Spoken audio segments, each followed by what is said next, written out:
दाता तेरा मेरा प्यार कभी ना बदले। दाता तेरा मेरा प्यार कभी ना बदले। दाता तेरा मेरा प्यार कभी ना बदले। दाता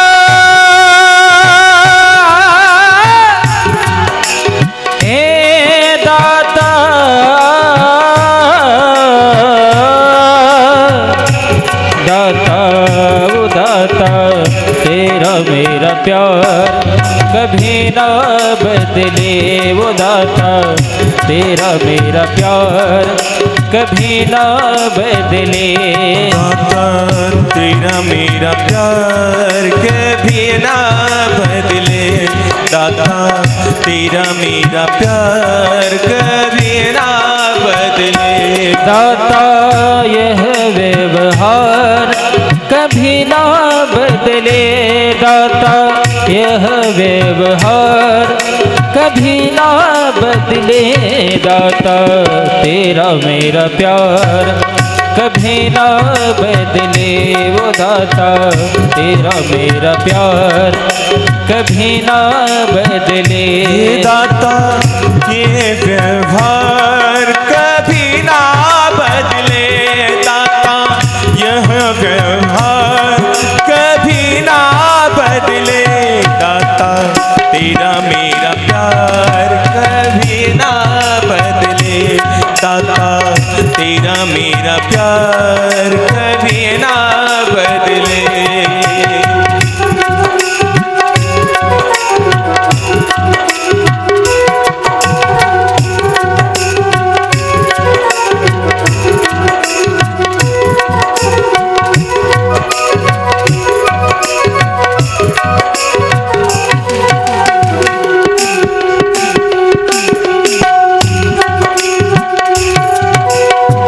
सत्संग तेरा छोड़ कभी ना, मुख भी तुमसे मोड़ कभी ना।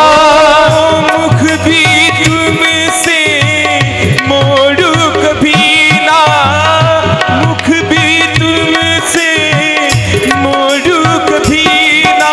ओ सत्संग तेरा छोड़ कभी ना, मुख भी तुमसे मोड़ कभी ना। मुख भी तुमसे मोड़ कभी ना। मुख भी तुमसे मोड़ कभी ना। हो मेरा यह व्यवहार कभी ना बदले। मेरा यह व्यवहार कभी ना बदले। दाता तेरा मेरा प्यार कभी ना बदले। वो दाता तेरा मेरा प्यार कभी ना बदले। दाता तेरा मेरा प्यार कभी ना बदले। दाता तेरा मेरा प्यार कभी ना बदले।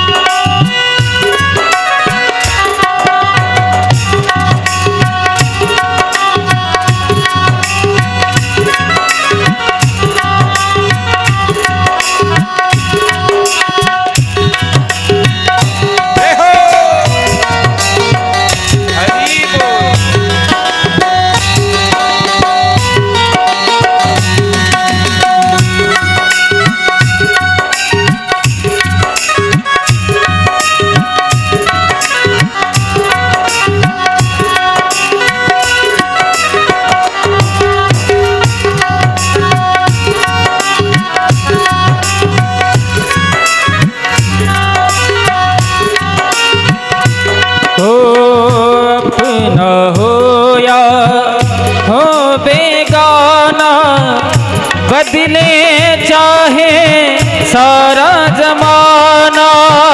बदले चाहे सारा जमाना।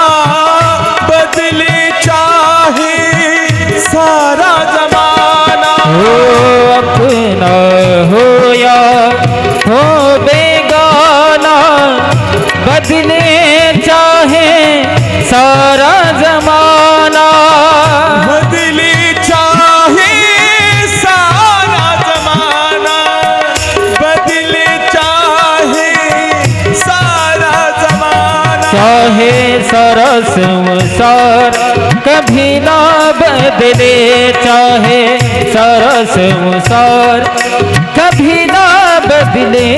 दाता तेरा मेरा प्यार कभी ना बदले, वो दाता तेरा मेरा प्यार कभी ना बदले। दाता तेरा मेरा प्यार कभी ना बदले, दाता तेरा मेरा प्यार कभी ना बदले। दाता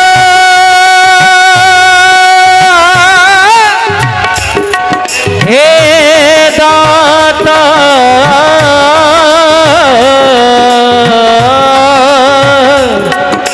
हे दाता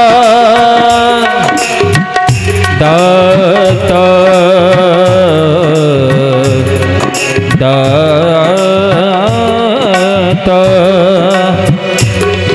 दाता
आयो रे अलबेला सजन आयो रे अलबेला सजन आयो रे अलबेला सजन आयो रे मोरा हत मन सुख पायो रे अलबेला सजन आयो रे अलबेला सजन आयो रे अलबेला सजन आयो रे अलबेला सजन आयो रे हो अलबेला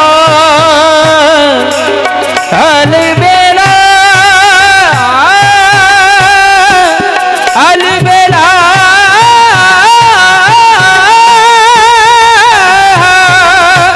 अलबेला अलबेला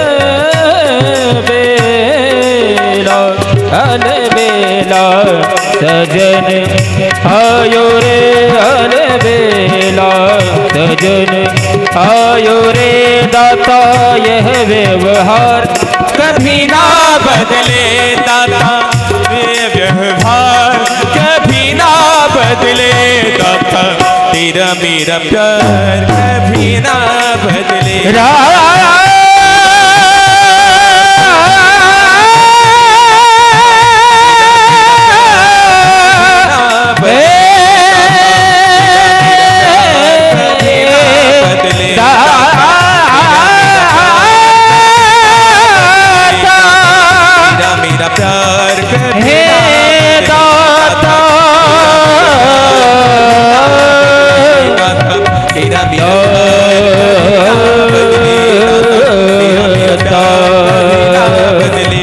कभी ना तेरा मेरा प्यार कभी ना बदले दाता तेरा मेरा प्यार कभी ना बदले ना।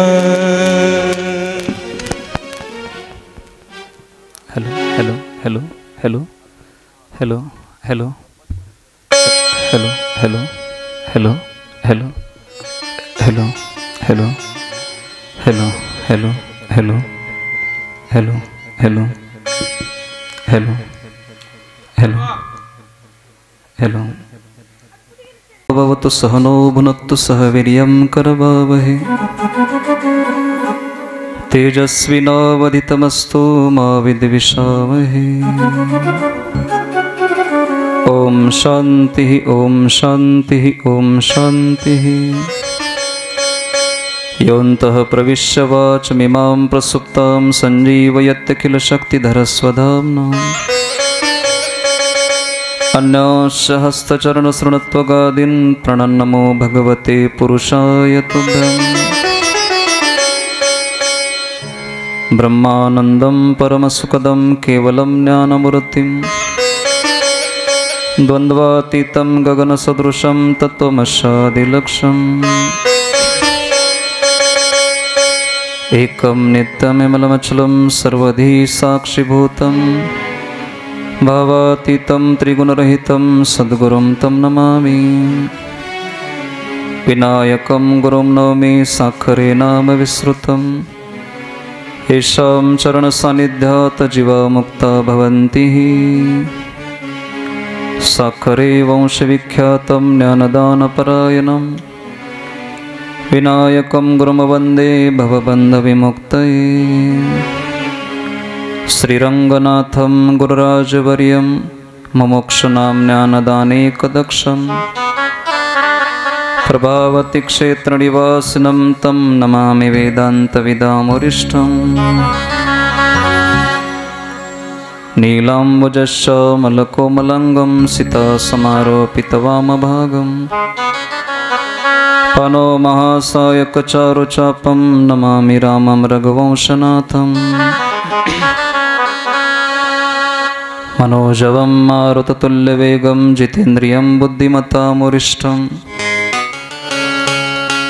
वातात्मजमवानरयूतमुख्यं श्रीरामदूतं शरणं प्रपद्ये।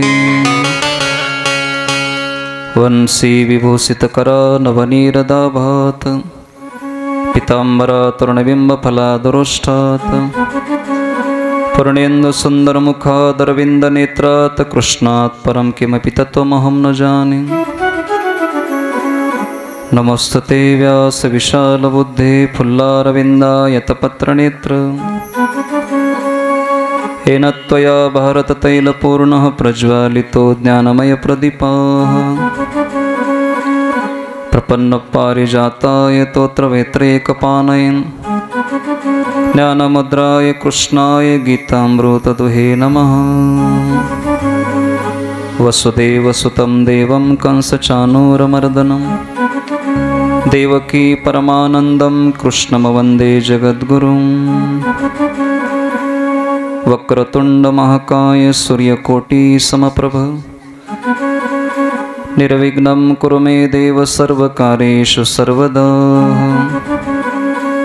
या कुन्देन्दुतुषारहारधवला या शुभ्रवस्त्रावृता या विनावरदण्डमण्डितकरा या श्वेतपद्मासना या ब्रह्माच्युतशङ्करभवतीभिर्दैवे सदा वन्दिता। सा मां पातु सरस्वती भगवती निःशेषजडपः। यं प्रव्रजन्तमनुपेतमपेतकृत्यं द्वैपायनो विरहकातराजुहाव पुत्रेति तन्मयतया तरोभिनेदुस्तं सर्वभूतहृदयं मुनिमानतोऽस्मि। नारायणं नमस्कृत्य नरं चैव नरोत्तमं देवीं सरस्वतीं व्यासं ततो जयमुदीरयेत्। कर्पूरगौरं करुणावतारं संसारसारं भुजगेन्द्रहारं सदा वसन्तं हृदयारविन्दे भवं भवानी सहितं नमामि।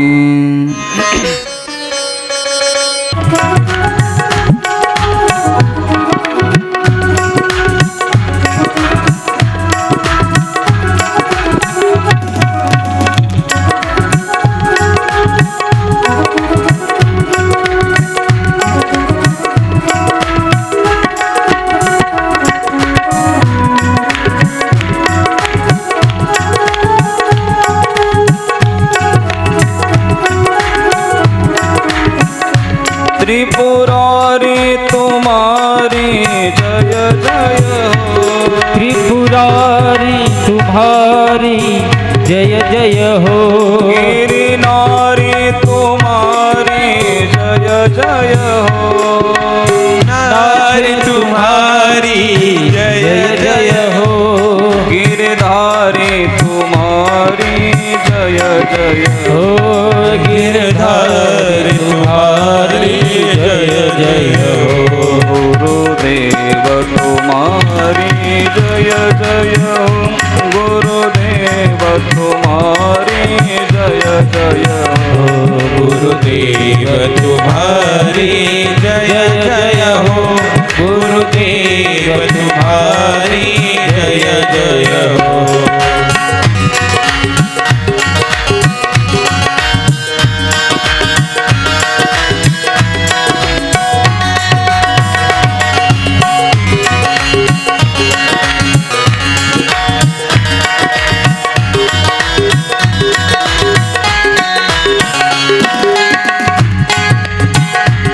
भोलेनाथ तुम्हारी जय जय हो। भोलेनाथ तुम्हारी जय जय हो। शंभुनाथ तुम्हारी जय जय हो। शंभुनाथ तुम्हारी जय जय हो।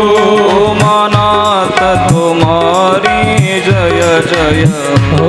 उमानाथ तुम्हारी जय जय हो। गुरुदेव तुम्हारी जय जय हो। गुरुदेव तुम्हारी जय जय हो। गुरुदेव तुम्हारी जय जय हो। गुरुदेव तुम्हारी जय जय हो। गुरुदेव तुम्हारी जय जय हो। गुरुदेव तुम्हारी जय जय हो। गुरुदेव तुम्हारी जय जय हो।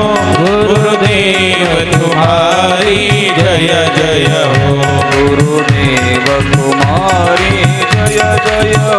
गुरुदेव तुम्हारी जय जय हो। गुरुदेव तुम्हारी जय जय हो। गुरुदेव तुम्हारी जय जय हो। गुरुदेव तुम्हारी जय जय हो। गुरुदेव तुम्हारी जय जय हो। गुरुदेव तुम्हारी जय जय हो। गुरुदेव तुम्हारी जय जय हो। कुंडली कवरधर विठ्ठल श्री ज्ञानदेव तुकाराम गोपाल कृष्ण भगवान की जय। नमः पार्वती पते शिवर महादेव।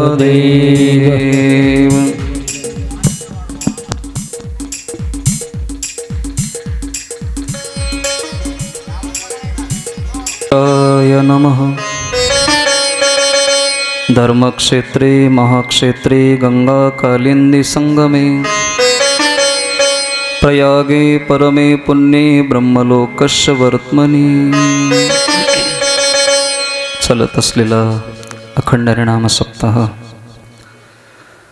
चलत असलेली शिवमहापुराण कथा भक्ती ज्ञानयज्ञ, जगन्माता जगदंबेच्या पवित्र अशा मंदिरामध्ये कालपासून उत्सवाची सुरुवात झाली। भगवान विश्वनाथाचं चरित्र ऐकण्यासाठी आपण वेळेवर उपस्थित झालात।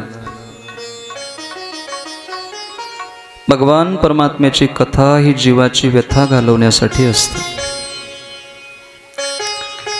माणसांच्या मागे लागलेली व्यथा घालवावी याच्याकरता देवाची कथा ऐकावी लागते। कथा काय काम करतं? गोस्वामी तुलसीदासजी महाराज सांगतात, कथा म्हणजे नाव आहे, नौका आहे। नाव जशी पाण्यातून पैल तिरळं नेते, तसं ही भगवत कथा भवसमुद्रातून पैल तिरळं नेण्याचं काम करते। म्हणून कथा ऐकली पाहिजे। भगवान व्यास महाराज वर्णन करतात, पवित्र असलेलं एक स्थान आहे, त्याला प्रयागराज असं म्हणतो। धर्मक्षेत्रे महाक्षेत्रे गंगा कालिंदी संगमे. मुळात संगम हा त्रिवेणीचा आहे. गंगा, यमुना आणि सरस्वती या तिन्हीचा संगम आहे. पण व्यासांनी दोघांचाच उल्लेख केला, गंगा आणि सरस्वती. कालिंदी म्हणजे यमुना, सरस्वतीचा उल्लेख झाला नाही. याला त्रिवेणी असं म्हणतात. महिला मंडळ वेणी घालतात. वेणी घालताना त्याची 3 पदरं असतात, बरोबर आहे. पण ती वेणी पूर्ण झाल्यावर 2च दिसतात, तिसरी दिसत नाही. तसं त्रिवेणीमध्ये गंगा, यमुना, सरस्वती जरी एकत्र आले तरी गंगा आणि यमुना स्पष्ट दिसतात. सरस्वती ही लुप्त आहे, दिसत नाही. सरस्वती म्हणजे ज्ञान आहे. आणि माणसाचं ज्ञान हे व्यक्त नसावं, अव्यक्त असावं. ज्ञानाचं प्रदर्शन होऊ नये. ज्ञान हे गुह्य असलं पाहिजे. ज्ञानाचं प्रदर्शन करण्याच्या भानगडीत पडू नये. भारत देशामध्ये अशा काही जागा आहेत ज्या अतिशय पवित्र आहेत. एखाद्याला असं वाटलं पण आत्महत्या करावी, उगा लक्षात राहू द्या, तर या 3 पैकी एका जागेवर कधी जाऊन आत्महत्या करता येते. पहिली जागा अशी आहे ज्याला स्वर्गारोहण पथ असं म्हणतो. श्रीमद भागवतात त्याचा उल्लेख आहे. चीनच्या बॉर्डरला माना नावाच्या गावापासून काही अंतरावर तो मार्ग चालू होतो. त्या मार्गाने चालत चालत आपला देह कधीही टाकता येतो. त्याला स्वर्गारोहण पथ असं म्हटलं जातं. आजही त्याला स्वर्गाचं द्वार म्हणतात. पांडव महापंताला गेले म्हणतो, ती तीच जागा आहे. पांडवांनी ज्या जागेवर देह टाकला होता. दुसरं स्थान असं सांगितलं जातं, एखाद्याला असं वाटलं की आता हे शरीर नको आहे, त्याने कधी जाऊन काशीमध्ये आत्महत्या केलं तर पाप लागत नाही. काशीत देह टाकता येतो. काशीमध्ये जेवढे प्रेत जळतात तेवढे प्रेत भारत देशात अन्यत्र कुठेही जळत नाहीत. काशीत फार प्रेत जळतात महाराज. काशीमध्ये गेल्यावर उद्धार का होतो त्यांचं संत महात्म्यांनी गोड कारण सांगितलं. उपदेश करी विश्वनाथ कानी, वाराणसी प्राणी मध्ये मरे. एखादा जीव जर काशीत मेला तर भगवान विश्वनाथ त्याच्या कानात राममंत्राचं बीज पेरतात आणि याच्याने तो मुक्त होतो म्हणे. त्याचं वर्णन आहे. पण काशीत मरण्यासाठी सुद्धा फार पुण्य लागतं महाराज. आम्ही उगं म्हणतो काशीत जाऊन मरावं, आता बरं आहे. लोक उगं म्हणतात कधी कधी आता मरा वाटलेले महाराज म्हणतात, फक्त म्हणतात, मरत नाही. म्हणणं वेगळं आहे. संसार किती चांगला असला एका दिवशी तर असं वाटतं म्हणे सगळं इस्तू लावं, कुठतं निघून जावं, पण जात नाही. वाटणं वेगळं आहे आणि जाणं वेगळं आहे. एका म्हाताऱ्या बाबाने सांगितलं, म्हणले बाळ मी तुमच्यासाठी फार कष्ट घेतले, आता माझी इच्छा आहे काशीत जाऊन आपण देह टाकावा. माझं म्हातारपण आलंय आता. लेकरांनी सांगितलं, म्हणले बाबा तुम्ही चिंता करू नका, आता तुम्ही देवदेव करा. आणि म्हातारपण देवदेव करण्यासाठीच असतं मुळात. आम्ही म्हातारपणात फार चिंता करतो महाराज. म्हातारपणात चिंता करायची नाही, म्हातारपणात चिंतन करायचं. लोक उगं म्हणतात सगळं झालं, रिटायरमेंट घेतलं की आता देवाना आम्हीच महाराज म्हणतात, पण उगं म्हणतात. कारण जसं जसं रिटायरमेंट झाली तिथून जी आपली चिंता काळजी चालू होते ना ती फार. तर बाबांची फार सुंदर व्यवस्था झाली काशीमध्ये. आता काशीत ते मरायला गेले. म्हातारपण आहे, शेवटची अवस्था आहे, आता जीव जाणार आहे 4-2 दिवसामध्ये. पण लेकरांनी त्यांच्यासाठी सुंदर व्यवस्था केली. एक माणूस व्यवस्थेला ठेवला. आता वडील आहेत, खूप कष्ट घेतले त्यांनी आमच्यासाठी, म्हणून सुंदर त्यांना खाण्यासाठी राहण्यासाठी सगळी व्यवस्था अतिशय सुंदर केली. पण ते सगळं करण्यामध्ये बाबा 1 महिन्यात पुन्हा तब्येत चांगली झाली. आणि पुन्हा घराकडे फोन आला, म्हणले बाळ अरे आता तब्येत माझी चांगली झाली आणि आता मला नातवांना बघावं वाटतं. बेटा गाडी पाठवता का रे, मला परत यायचं आहे. मग गाडी पाठवली मुलांनी. ते गाडीत बसले आणि काशीतून बाहेर पडले महाराज. 50 किलोमीटर काशीपासून गाडी बाहेर आली. ॲक्सिडेंट झाला, रस्त्यात मेले. 1 महिना काशीत बसून खाल्ले पण काशीत मेले नाही. काशीत मरण्यासाठी सुद्धा पुण्य लागतं. उगाच्या उगा कोणाचाही प्राण काशीत जात नाही. महाभारतात असा उल्लेख आहे, कृष्ण परमात्मा पांडवांना सांगत होते गंगा स्नानासाठी खूप पुण्य लागतं. भीमदादा म्हणले पुण्य लागतं म्हणले दादा अहो पापा आडवी येत आहेत आणि ती पाप गंगा स्नान करू देत नाहीत. त्याने सांगितलं असं आहे, मी बघतो देवा थांबा म्हटले. गंगेच्या बाजूला एका झाडावर भीमदादा बसले म्हणतात आणि दुसऱ्या दिवशी आलेली माणसं स्नान करतायत परत जात आहेत, स्नान करतात परत जात आहेत. भीमदादा 2-3 वाजेपर्यंत बसले. परत येऊन कृष्ण परमात्म्याला सांगतात, म्हणले देवा तुम्ही खोटं बोललात. गंगेला स्नानाला येतात त्यांना पाप आडवी येतात असं तुम्ही म्हटलात, पण एवढी माणसं स्नान करून गेली, कोणीच वापस गेलं नाही. स्नान न करता कोणी परत गेलं नाही. कृष्ण परमात्म्याने विचारलं दादा सगळं बरोबर आहे, पण तुमचं गंगा स्नान झालंय का तेवढं सांगा. म्हणले देवा तेवढं राहिलंय. म्हणले तुम्हालाच पाप आडवं आलंय. म्हणले सगळ्यांना बाकी कोणालाही आलं नाही, पण तुम्हाला पाप आडवं आलंय. काशीत देहत्याग करण्यासाठी पुण्य लागतं. आणि अजून एक जागा अशी आहे ज्या जागेवर देहत्याग करण्याकरता संत महात्मे अपेक्षा करतायत, त्याला प्रयागराज असं म्हटलं जातं. त्रिवेणी संगमय. आजही कुंभमेळा होतो, त्या जागेवर अतिशय पवित्र स्थान आहे. एक राजा त्या कुंभमेळ्यात एका पर्वणीमध्ये तिथं आले म्हणतायत. सोबत त्यांची पत्नी होती, त्यांचं नाव रत्नावती. दोघं पती पत्नी आले. सगळीकडे संत महात्मे बसले होते, आनंदाने भजन चाललं होतं. साधू कसं ओळखावं, जिथं भजन चाललंय तेच साधू आहेत ही त्यांची ओळख आहे.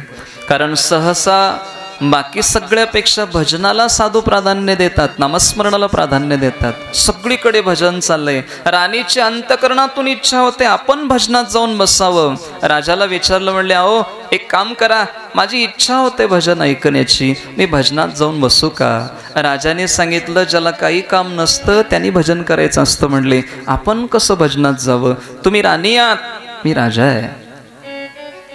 राणीला पश्चाताप झाला. रत्नावती अंतकरणात विचार करतायत, अरे ज्या देहाने परमार्थ घडत नाही तो देह किती महत्वाचा असेल. मला तो नको आहे, मला तो देह नको आहे. मालकांच्या शब्दाच्या पुढे जाता आलं नाही. पण गंमत अशी झाली म्हणतायत, राणीला झोप लागत नव्हती, पश्चाताप होत होता. मध्यरात्रीला राजाला झोप लागली. 12 वाजता ते उठले. त्रिवेणी संगमात चालत चालत मध्ये जाऊ लागले.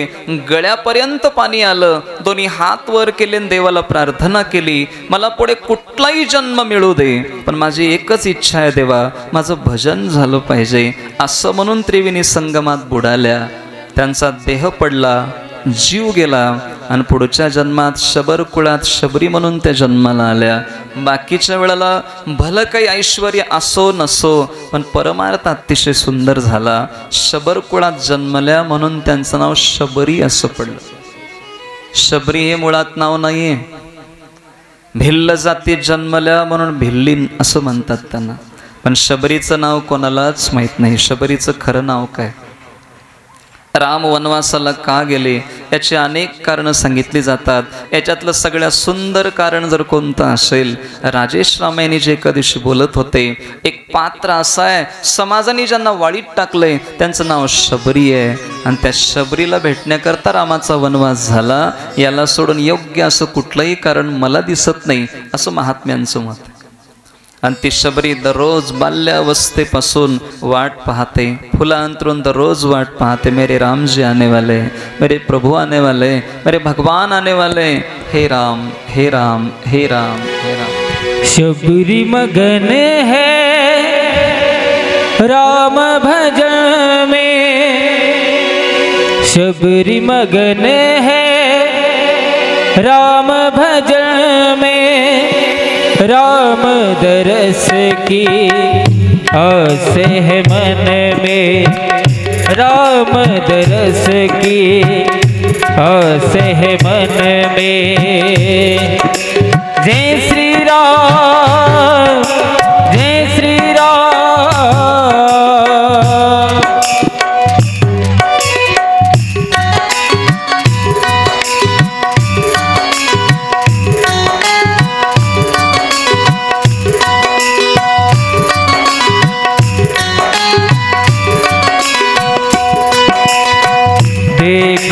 राम को इस जीवन में,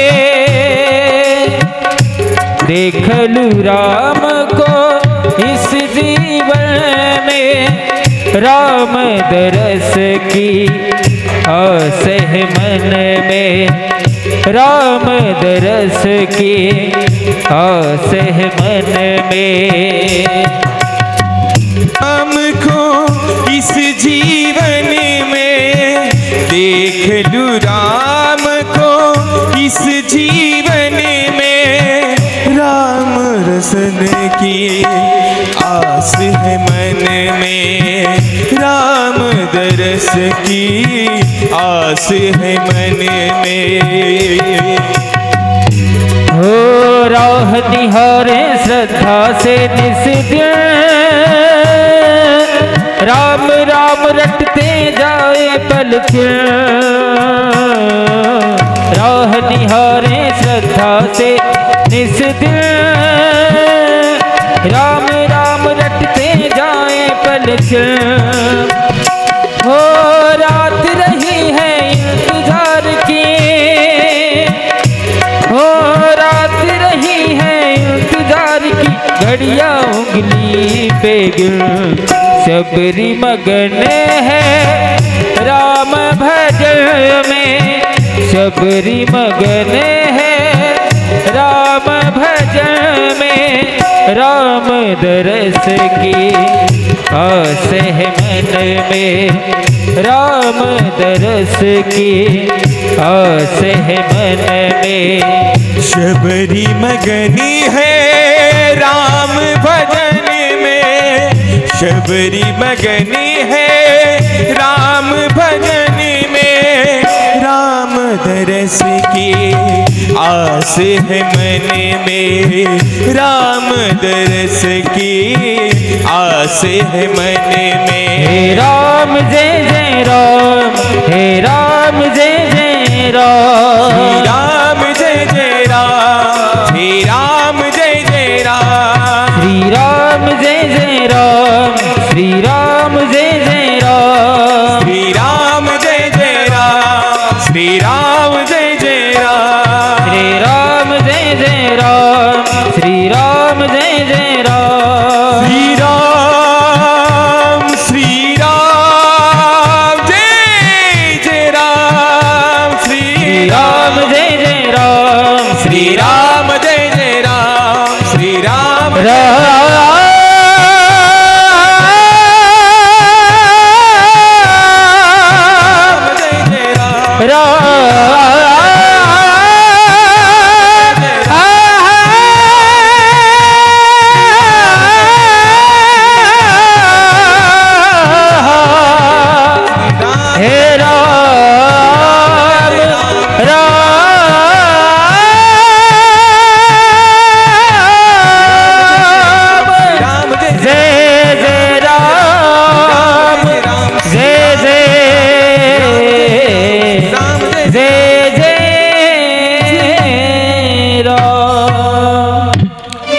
शबरी माता वाट पाहतात, प्रभू रामचंद्रांचं आगमन झालं, आयुष्यभर परमार्थ झाला, परमात्म्याचं येणं झालं, आयुष्यभर परमार्थ करावं, वाट बघावी, तो यायला तयार आहे।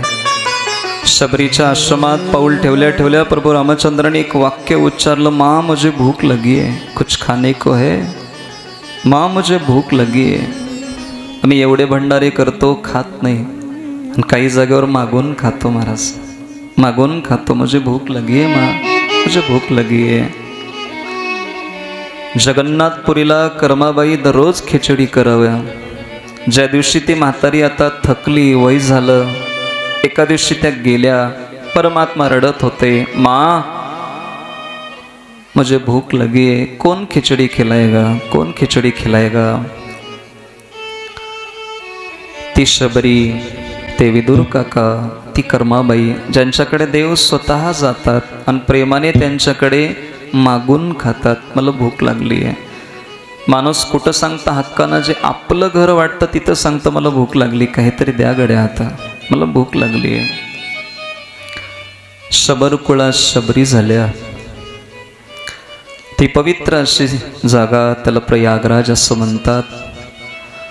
ब्रह्मलोकीचा मार्गस्वरूप असलेला सुंदर असं तो धाम, त्याच्यात 6 कुळातले संत महात्मे एकत्र आले. म्हणतात चर्चा चालली होती, देवामध्ये मोठं कोण आहे. सगळ्यांनी ब्रह्मदेवाला प्रश्न विचारला की आम्हाला तुम्हाला प्रश्न विचारायचा आहे, महाविष्णू मोठे आहेत का भगवान शंकरजी मोठे आहेत, का अन्य कोणती देवता मोठी आहे ते सांगा. मुळात ही सगळी स्वरूप एकाच देवाची आहेत. आम्ही फक्त वेगळ्या नजरेनं पाहतो म्हणून वेगळी दिसतात, बाकी काय. आपल्याकडे रुद्रहृदय उपनिषदात असं वर्णन आहे, कार्यम विष्णू क्रिया ब्रह्मा कारणम तू महेश्वर प्रयोजनार्थम रुद्रेन मूर्तिरेखा त्रिधा कृता. तिन्ही देव एकच आहेत. एका रूपाने परमात्मा सृष्टीचं कार्य करतायत, एका रूपाने देव सृष्टीचं पालन करतायत आणि स्वतः रुद्र रूपाने सृष्टीचा संहार करतायत. म्हणजे एकच परमात्मा हे 3 कार्य 3 रूपात करतात. म्हणून मुळामध्ये देव वेगळे नसतात, फक्त आमची दृष्टी वेगळी झाली, याच्यामुळे आम्हाला वेगळं वाटतं. सांगायला लागले मुळात हे सगळं भगवान शंकरापासून जगत निर्माण झालंय, म्हणून जगताचे पिता भगवान शंकरांना मानलं जातं. म्हणले महाराज शंकरांची कथा सांगा, आम्हाला महादेवाचं चरित्र ऐकायचं आहे. आता या कथेचा जो क्रम आहे तो फार सुंदर आहे. कथा मुळात महादेवांनीच सांगितली. महादेवानी नंदिकेश्वराला सांगितली, नंदिकेश्वरांनी सनत कुमारांना सांगितली, सनत कुमारांनी हीच कथा व्यास महाराजांना सांगितली, व्यास महाराजांनी हीच कथा सूत महाराजांना रोमहर्षणजींना सांगितली. आणि तीच कथा आज दुर्गा मातेच्या मंदिरात वळग या गावात चालू आहे. हाच कथेचा क्रम आहे. पण मुळामध्ये सगळी शास्त्र भगवान शंकरापासूनच निर्माण झाली. तुम्हाला माहित आहे रामायणाचा मुख्य वक्ता कोण आहेत, मुख्य श्रोता कोण आहेत. रामायणाचे मुख्य वक्ता भगवान शंकरजीच आहेत आणि रामायणाचे मुख्य श्रोता माता पार्वती आहेत. तशी सगळी शास्त्र महादेवानीच सांगितली आणि ती सगळी शास्त्र पार्वती मातेनेच ऐकलं. आणि सुंदर पद्धतीने हे शिवमहापुराण समाजाला दिलं. पण त्याच्या अगोदर थोडंसं महात्म्य प्रसंगात काही वर्णनं आली. काल आपण वर्णन ऐकत होतो, काल वेळेचा अभाव होता. 2 चरित्र सांगितली. शिवकथा ऐकल्यामुळं काय होतं. एक ब्राह्मण आहे, आसीत किरात नगरे ब्राह्मणो ज्ञान दुर्बला दरिद्रो रस विक्रेता देव धर्म पराडमुख. त्या ब्राह्मणांचं नाव आहे देवराज. काही माणसाची नावं फार सुंदर असतात, पण नावच सुंदर असतात, बाकीचं काही पाहण्यासारखं नसतं.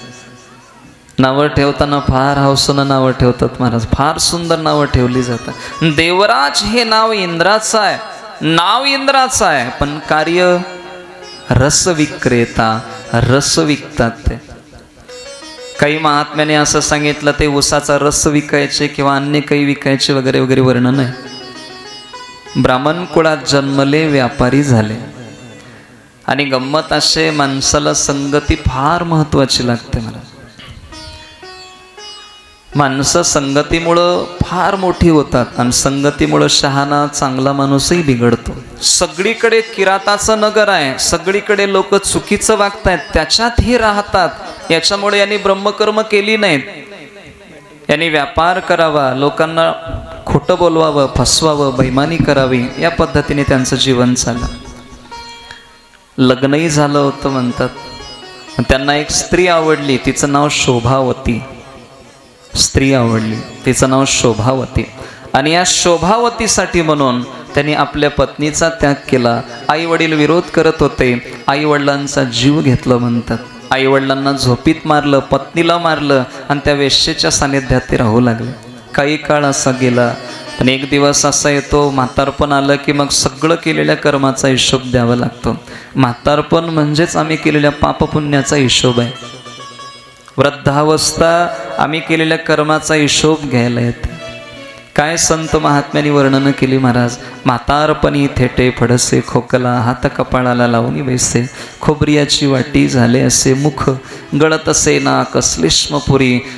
अतिशय वाईट अवस्था येते अगदी शेवटच्या टप्प्यात म्हातारपणात. आणि आयुष्यभर सगळे मी आहे मी आहे म्हणणारे, शेवटी मात्र कोणी नसतं. त्याने आपले असलेले सगळे मारले आणि याचा परिणाम असा झाला म्हणतात वृद्धावस्था आली आणि आता गंमत असे कोणी नाही आहे सांभाळायला. एका दिवशी प्रतिष्ठानपूर नामक एका क्षेत्रात त्यांचं जाणं झालं. एका धर्मशाळेत ते मुक्कामाला थांबले म्हणतात. आता त्या काळात धर्मशाळा होत्या, आता धर्मशाळा नाही, आता लॉज. आमचे गुरुजी फार सुंदर बोलतात, ज्याला लाज नाही त्याच्यासाठी लॉज. नावीलाज आहे, आता त्याला काय करतात महाराज. मागच्या काळात ज्या व्यवस्था होत्या त्या आता नाही आहेत ना, त्याच्यामुळे काही प्रश्न नाही. गंमत अशी आहे, धर्मशाळेत ते थांबले. बाजूला एक शिवकथा चालली होती. काही यजमानांनी सुंदर नियोजन केलं आणि धर्मशाळेत थांबले. ताप आली, तब्येत बिघडली आणि त्याच्यामुळं तिथंच पडू नये. शिवकथा चालली, 11 दिवस कथा चालली. शिवकथा ही मुळात 11 दिवस करायची असते. गणेश कानावर पडत होते. शाळेमध्ये किंवा ऑफिसमध्ये आपण नोकरीला जातो, दररोज आपलं मन ड्युटी करताना लागतंच असं नाही, पण दोन्ही दिवशीचा पगार सारखा असतो. मन लागलेल्या दिवशीचाही पगार तितकाच आहे आणि कामात मन नाही लागलं त्या दिवशीचाही पगार तितकाच आहे. तसं भजनात मन लागलं तरी तेवढंच पुण्य आहे. एखाद्या दिवशी मन न लागता भजन केलं तरी तेवढंच पुण्य आहे. आम्ही विषाला कळून पिलं तरी ते मारणारच आहे आणि न कळता पिलं तरी विष मारण्याचंच काम करतं. विस्तवाला जाणून हात लावलं तरी ते पोळणारच आहे आणि न कळता विस्तवाचा स्पर्श झाला तरी ते पोळणारच आहे. तसं देवाचं नाम, देवाची कथा, देवाचं भजन सुद्धा हेच कार्य करणार आहे. मन लागलं तरी तितकंच पुण्य आहे, नाही लागलं तरी तितकंच पुण्य आहे. योग असा आहे, अगदी सुंदर पद्धतीने 11 दिवसापर्यंत शिवकथा ऐकली. तब्येत बरी झाली नाही, पाहता पाहता अगदी तब्येत जास्त बिघडली. शेवटी मग प्राणांताची वेळ आली आणि पाहता पाहता त्यांचा जीव गेला म्हणतात. पण योग असा आहे, त्यांना नेण्याकरता शिवधामातून, सनातन धामातून, कैलास पर्वतावरून विमान आलं. त्या विमानात हात धरून यांना बसवलं. चला तुम्हाला कैलासाला न्यायला आलो. त्यांनी विचारलं, अहो माझ्या आयुष्यात मी कुठलंच पुण्य केलं नाही, मी वाम मार्गाने वागलो, वेश्येचं सानिध्य माझ्याकडनं झालं, मी रसविक्रय करण्याचं काम केलंय, मी आईवडिलांची हत्या केली, पत्नीची हत्या केली, फार वाईट वागलो मी आणि मला नेण्यासाठी तुम्ही का आलात. त्याने सांगितलं याचं कारणच एवढं आहे. म्हणले तुम्ही सुंदर अशी 11 दिवस कथा ऐकलात. त्याने सांगितलं कथा ऐकावं म्हणून नाही, तब्येत बरी नसल्यामुळं 11 दिवस मी झोपून ती ऐकली. आता कथा झोपून ऐकायची नसते. मी याचं वर्णन ऐकत असताना काही गोष्टी समोर आल्या. कथा ऐकत असताना पान खाऊन ऐकायचं नाही म्हणे. तर पान खायचं नाही म्हणल्यावर तंबाखू पण नाही खायची तेवढ्या वेळात, कथा संपेपर्यंत. एक नियम आहे. खाल्लं तर काय होतं, खाल्लं तर काय होतं, त्याला नरक यातना भोगून त्यांना नंतर त्यांना विष्ठा खाऊ घातली जाते असं व्यास महाराजांनी सांगितले शिवपुराणाच्या महात्म्यामध्ये. नाही खायचं. झोपून कथा ऐकायची नाही. लोक म्हणतात इथून कथा ऐकायला येते, मंडपात जायची काय गरज आहे. बऱ्याच लोकांचं मन आहे, काय नाही महाराज मस्त अंतरून टाकलं ना, छान कथा कानावर. काही लोक तर फार गुणवान असतात, महाराज घरी इतकं सुंदर ऐकायला येते का नाही, मंदिरातही तेवढा आवाज चांगला येत नाही म्हणतात. म्हणजे फार लोक आपल्या सवडीनं ऐकतात, आवडीने नाही. पण घरी झोपून ऐकलं त्याला पुढचा जन्म अजगराचा प्राप्त होतो असं व्यास महाराजांनी सांगितलं. एखाद्याने कथा करत असताना जरा विघ्न केलं त्याच्यासाठी काय, त्याच्यासाठी सांगितलं त्यांना पुढचा जन्म श्वान यातीचा मिळतो, म्हणजे कुत्र्याचा जन्म पुढचा मिळतो. एखाद्याने चालत असलेल्या धर्म कार्याला विरोध केला त्यांना वनसुकर व्हावं लागतं असं सांगितलं. एखाद्याने अंतकरणपूर्वक कथा ऐकली सुंदर पद्धतीने त्याला अंतिम मोक्ष प्राप्त होतं, शिवधाम प्राप्त होतो. कथा ऐकली पाहिजे, मनपूर्वक ती ऐकली पाहिजे. शेवटी शरीर प्रकृती बरी नसेल तर आपण खुर्चीवर बसून ऐकलं तरी काही होत नाही, तब्येत बरी नसेल झोपून ऐकलं तरी काही होत नाही, पण सगळं बरं असताना झोपून ऐकायचं नसतं असं त्याचा नियम आहे. 11 दिवस कथा ऐकल्याचा परिणाम आहे. महाराज डोळ्यात अश्रू आले ज्या वेळेला त्यांनी महादेवाच्या समोर त्यांना उभं केलं. आयुष्यभर पाप करून सुद्धा प्राणांताच्या वेळेला मी कथा ऐकली आणि त्याचा परिणाम झाला. तो परिणाम म्हणजे आज महादेवाचं दर्शन झालं, शिवधामात मला राहता आलं. म्हणून सुंदर पद्धतीने कथेतला अन्नातला कण आणि कथेतला क्षण व्यर्थ जाऊ नये याची काळजी घेतली पाहिजे. आणि सुंदर पद्धतीने कथा ऐकलीच पाहिजे, कथा ऐकलीच पाहिजे, कथेला आलंच पाहिजे. आता दुसरा दिवस आहे, उद्या तरी मंडप भरलाच पाहिजे, आलाच पाहिजे महाराज. बऱ्याच लोकांचं असं मत असते दरवर्षीच कथा असते महाराज, त्याच्यात काय नवीन असतं. मला एक जण फार सुंदर बोलला, महाराज कथा ऐकावं, कीर्तनाला यावं, हरिपाठाला यावं, काय तुमच्यावानी रिकामा होत का महाराज म्हणला. रिकामं नाही असं म्हटलं तर बरं वाटलं असतं, पण तो बोलताना म्हणला तुमच्यावानी रिकामा आहे का महाराज म्हणला. म्हणजे लोक असंही बोलतात, फार सुंदर बोलतात महाराज. महाराज आम्ही फार बिझी माणसं आहोत म्हणतो, फार बिझी. आता सध्याचं तरी एक वाक्य फार सुंदर प्रचलित आहे, मरायला वेळ नाही महाराज म्हणतात, इतके बिझी आहेत. म्हणजे ते आम्हाला सुद्धा यांनी वेटिंगवर ठेवलंय, थांब थोडं बघू, आम्हाला वेळ मिळाला की तुला सांगतो, मग तू उचलशील पुन्हा. काय चाललंय म्हणा. त्या देवराज नावाच्या ब्राह्मणाचा उद्धार झाला. इच्छा नसताना कथा ऐकल्यावर सुद्धा उद्धार होतो, ही एक कथा सांगितली. दुसरी कथा सांगितली, एक जोडपा आहे बिंदुक आणि चंचुला. तिथं एक वाईट होते, इथं दोन्ही वाईट आहेत. बिंदुकचं लग्न झालं, चंचुला कुलवान घराण्यातली आहे, फार गुणवान, फार सुंदर होती. पण बिंदुक मुळात स्वभावाने बरा नव्हता. मग योग असा झाला, तो बाहेर ख्याली वागू लागला. हळूहळू तो घराकडे त्याचं दुर्लक्ष होऊ लागलं. बाई विचार करत्यात, इतकी सुंदर पत्नी घरी असताना सुद्धा हे वाईट वागतायत. तारुण्य होतं, तारुण्यामध्ये फार चुका होतात. बाई सुद्धा एका दिवशी वाईट वागल्या. ते म्हणले मीच का वाट बघावं, समजा त्यांनी जर माझा त्याग केला असेल तर मी का त्यांची वाट पाहावी. ते सुद्धा वाईट वागू लागले. आता योग असा, एका दिवशी कोणतरी परपुरुष घरी होता आणि तेवढ्यात हे घरी आले. घरी आल्यानंतर त्यांनी बघितलं कोणतरी आपल्या घरी आहे, आपल्या बायकोला शिव्या द्यायला लागले. अगं तुला लाज वाटली पाहिजे, तू माझी पत्नी आहेस, तुला कळत नाही का, काय वागतेस. त्याने सांगितलं महाराज मला एका प्रश्नाचं उत्तर द्या, तुमची चूक अगोदर झाली का मी अगोदर चुकले ते सांगा. तुम्ही गुन्हेगार का मी, चुका तुम्ही केल्या का मी केल्या. महाराज तारुण्य फार कठीण आहे, फार कठीण आहे. एक महात्मा सांगत होते, राजेंद्रदासजी महाराज भारत देशातला एक इतका विद्वान महात्मा आहेत महाराज, फार शास्त्रशुद्ध बोलणं असतं. कथाकारांना, कीर्तनकारांना, कलावंतांना सध्या दोन अडचणी फार मोठ्या येतात. म्हटलं संसारामध्ये फिरत असताना माणसाने दोन गोष्टीपासून स्वतःला टाळलं पाहिजे. दोन गोष्टी ज्याला परमार्थ करायचा आहे, एक तर ऐश्वर्यापासून, संपत्तीपासून थोडंसं स्वतःला दूर ठेवलं तर परमार्थ होतो. आणि दुसरं सांगितलं कामिनीपासून दूर राहिलं तर परमार्थ बरा होतो. महाराज गंमत अशी आहे की फार मोठे महात्मे भरपूर साधना केली, पण अंती कुठतरी कलंक लागला, दोष लागला आणि परमार्थ सिद्धीला गेला नाही. आणि याच्याकरता म्हणून स्वतःला सांभाळलं पाहिजे. एक महात्म्यांचं मत आहे. ती बाई सांगायला लागली तुम्ही चुकलात, मी तुमचं बघून मी चुकले. अगं नाही नाही, मला ते म्हणायचं नाही. त्याचे जे शब्द आहेत ना फार मोठ्या माणसाला लाजवतील असे शब्द आहेत. तो सांगतो जारेर विहार नित्यम त्वं चेतसा निर्भये नवे. तो म्हणला तू खुशाल वाईट वाग, मी तुला काहीच म्हणणार नाही, पण जो आपल्या घरी आला होता ना तो फार श्रीमंत आहे, त्याच्याकडून पैसे घे आणि मला दे. म्हणजे एवढ्या नीच प्रकृतीची माणसं सुद्धा जगात झाली, एवढ्या वाईट प्रवृत्तीनं वागणारी माणसं सुद्धा झाली.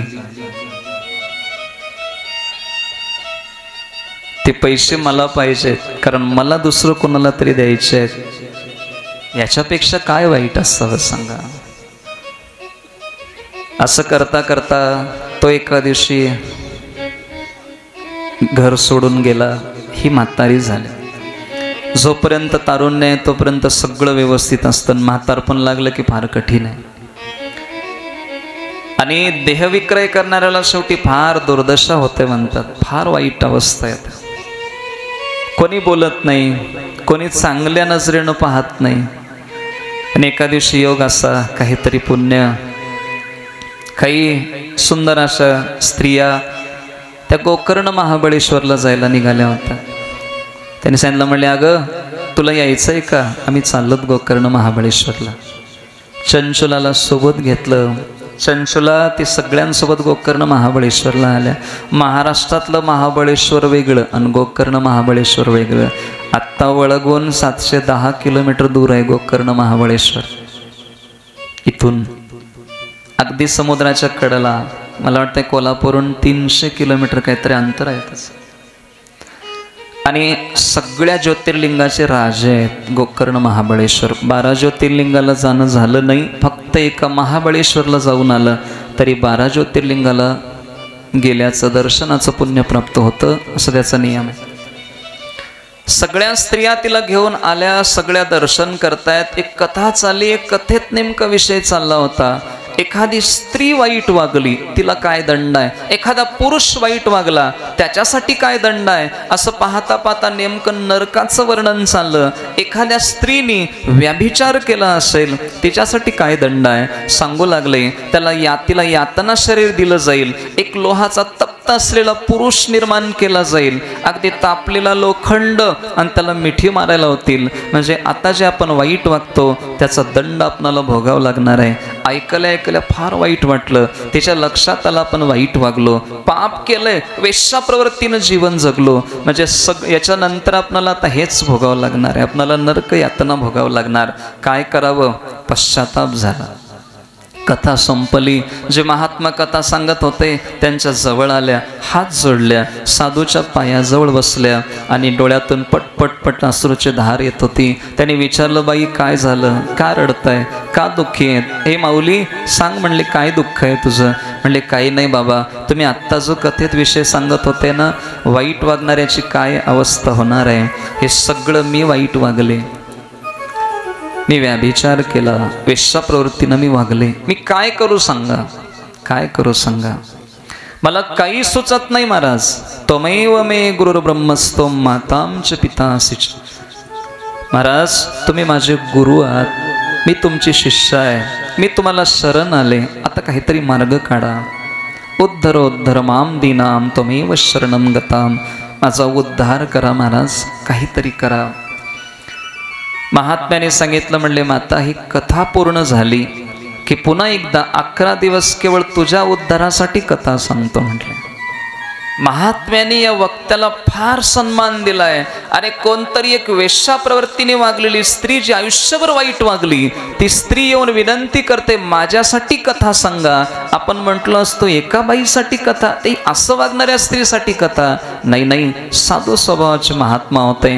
महात्म्याने सांगितलं, म्हणले माता काळजी करू नको, मी पुन्हा तुझ्यासाठी कथा सांगतो. जी नियोजित कथा ती पूर्ण झाली. या माऊलीला समोर बसवलं, महात्मा कथा सांगू लागले. एक एक प्रसंग सांगत असताना बाबा अतिशय रममान होऊन कथा सांगतायत. ती दररोज समोर बसायची, पटपट डोळ्यातून अश्रुधारा यायच्या, पश्चाताप व्हायचा. पश्चाताप शब्दाचा अर्थ फार सुंदर आहे. पश्चात म्हणजे नंतर, ताप होणं म्हणजे मनाला यातना होणं, आणि पश्चाताप झालं की पाप जातात. व्यास महाराज सांगतायत पश्चाताप हा पापकृताम पापानाम निष्कृती पराहा. पश्चाताप झाला पाहिजे. याचा अर्थ आम्ही केलेल्या कर्माची लाज वाटली पाहिजे की आम्ही वाईट का वागलो, चुकीचं का वागलो. पश्चातापाने खूप पाप निघून जातात महाराज. पश्चाताप झाला पाहिजे. ती माता पश्चाताप करू लागली. ती चंचुला 11 दिवस कथा पूर्ण झाली. महात्म्याच्या चरणावर नतमस्तक झाल्या. बाबा तुमच्यामुळं माझा उद्धार होतोय. वरून विमान आलं सनातन धामातून आणि त्या चंचुलीला विमानात बसवलं आणि ती चंचुला शिवधामाला सनातन धामाला प्राप्त झाली म्हणतात. आणि ज्या वेळेला पार्वती मातेनं बघितलं, सुंदर अशी एक सखी त्यांना प्राप्त झाली. तिला जवळ घेतलं, म्हणली काय ग तुझं नाव? म्हणले माझं नाव चंचुला आहे. आनंद वाटला. आनंदाने गप्पा गोष्टी व्हायला लागल्या. सुंदर पद्धतीने कैलासात शिवधामात ते राहू लागल्या. बोलता बोलता एका दिवशी सहज चंचुला रडत होती. आता स्त्रीचा एक स्वभाव आहे, बोलता बोलता एका मिनिटात डोळ्यात पाणी येतं आणि एका मिनिटात ते हसतात. माणसाच्या डोळ्यात कधीतरी पाणी येतं, पण स्त्रियांच्या बायकाच्या डोळ्यात सहज पाणी येतं महाराज, सहज पाणी येतं. म्हणून महिला मंडळांना हार्ट अटॅक फार कमी येतात, पुरुषांना जास्त येतात. बरोबर? हा, स्त्रीला अटॅकचं प्रमाण फार कमी आहे, पुरुषाला अटॅक फार येतात. महाराज, स्त्रीला मोजक्या स्त्रीला अटॅक येतात, पुरुषांना फार. त्याचं कारण असं आहे, स्त्री हृदयापासून जीवन जगते.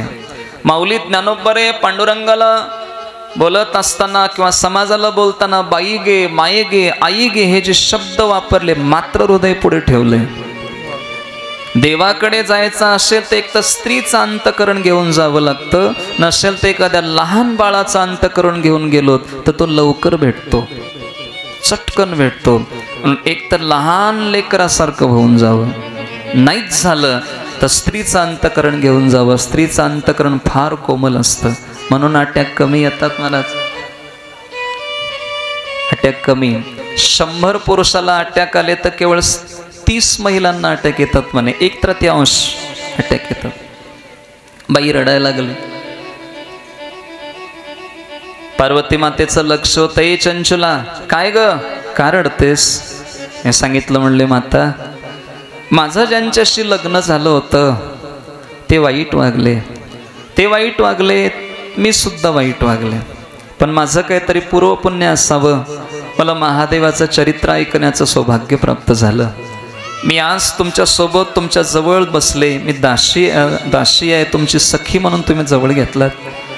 पण आता गंमत अशी आहे, ज्यांच्याशी माझं लग्न झालं होतं त्यांचं काय झालं असेल ही कल्पना मनाला थोडं त्रास देते. म्हणलं, शास्त्रात धर्मपत्नी हा शब्द आला. आता लक्ष द्या, पुरुषाला धर्मपती म्हणत नाही, स्त्रीलाच धर्मपत्नी म्हणतात. धर्मपती हा शब्द कुठल्याच शास्त्रात नाही महाराज, नाहीच आहे. धर्मपती हा शब्द नाही आहे, धर्मपत्नी हा शब्द आहे. कारण ती स्वतःचा उद्धार करते आणि मालकाचाही उद्धार करायला ती तयार राहते, म्हणून ती धर्मपत्नी. महाभारतात 1.25 लाख श्लोकात व्यासांनी एकदाही त्या गांधारीला धर्मपत्नी म्हटलं नाही. कारण बाईंनी मालकाचा विचार केला नाही, धृतराष्ट्राचा. ते आंधळे होते आणि बाईनं डोळ्यावर पट्टी बांधली आणि तसंच राहिले. खरंच जर पतिव्रता असती, धर्मपत्नी असती तर बाईनं त्यांची सेवा केली असती. आपण पट्टी बांधल्यावर दोघाला पाण्याचा ग्लास तिसऱ्याने द्यावा लागतो, ही अडचण आहे. पण ज्या रावणाला मंदोदरी समजून सांगत होती की तुमचं कर्तव्य काय, हे बघितल्यावर तुलसीदास महाराज त्या मंदोदरीला धर्मपत्नी म्हणतात. धर्मपत्नी मंदोदरी. अरे, ते आसुरी स्वभावाच्या रावणाची बायको आहे, पण मालकाला समजून सांगताना फार सुंदर ती समजावून सांगते. आपला उद्धार करून घेते, मालकाच्या उद्धारासाठी जिची तळमळ आहे ती धर्मपत्नी. चंचुला सांगते, म्हणले, माता, आत्ता माझे मालक कोण्या अवस्थेत असतील मला कळत नाही, सांगा बरं. त्यावेळेला पार्वती मातेने 1 मिनिट डोळे बंद केले आणि सांगू लागले. म्हणले, चंचुला, आत्ता तुझा नवरा विंध्य नावाच्या पर्वतावर प्रेत होऊन फिरायला लागलाय, रडायला लागलाय.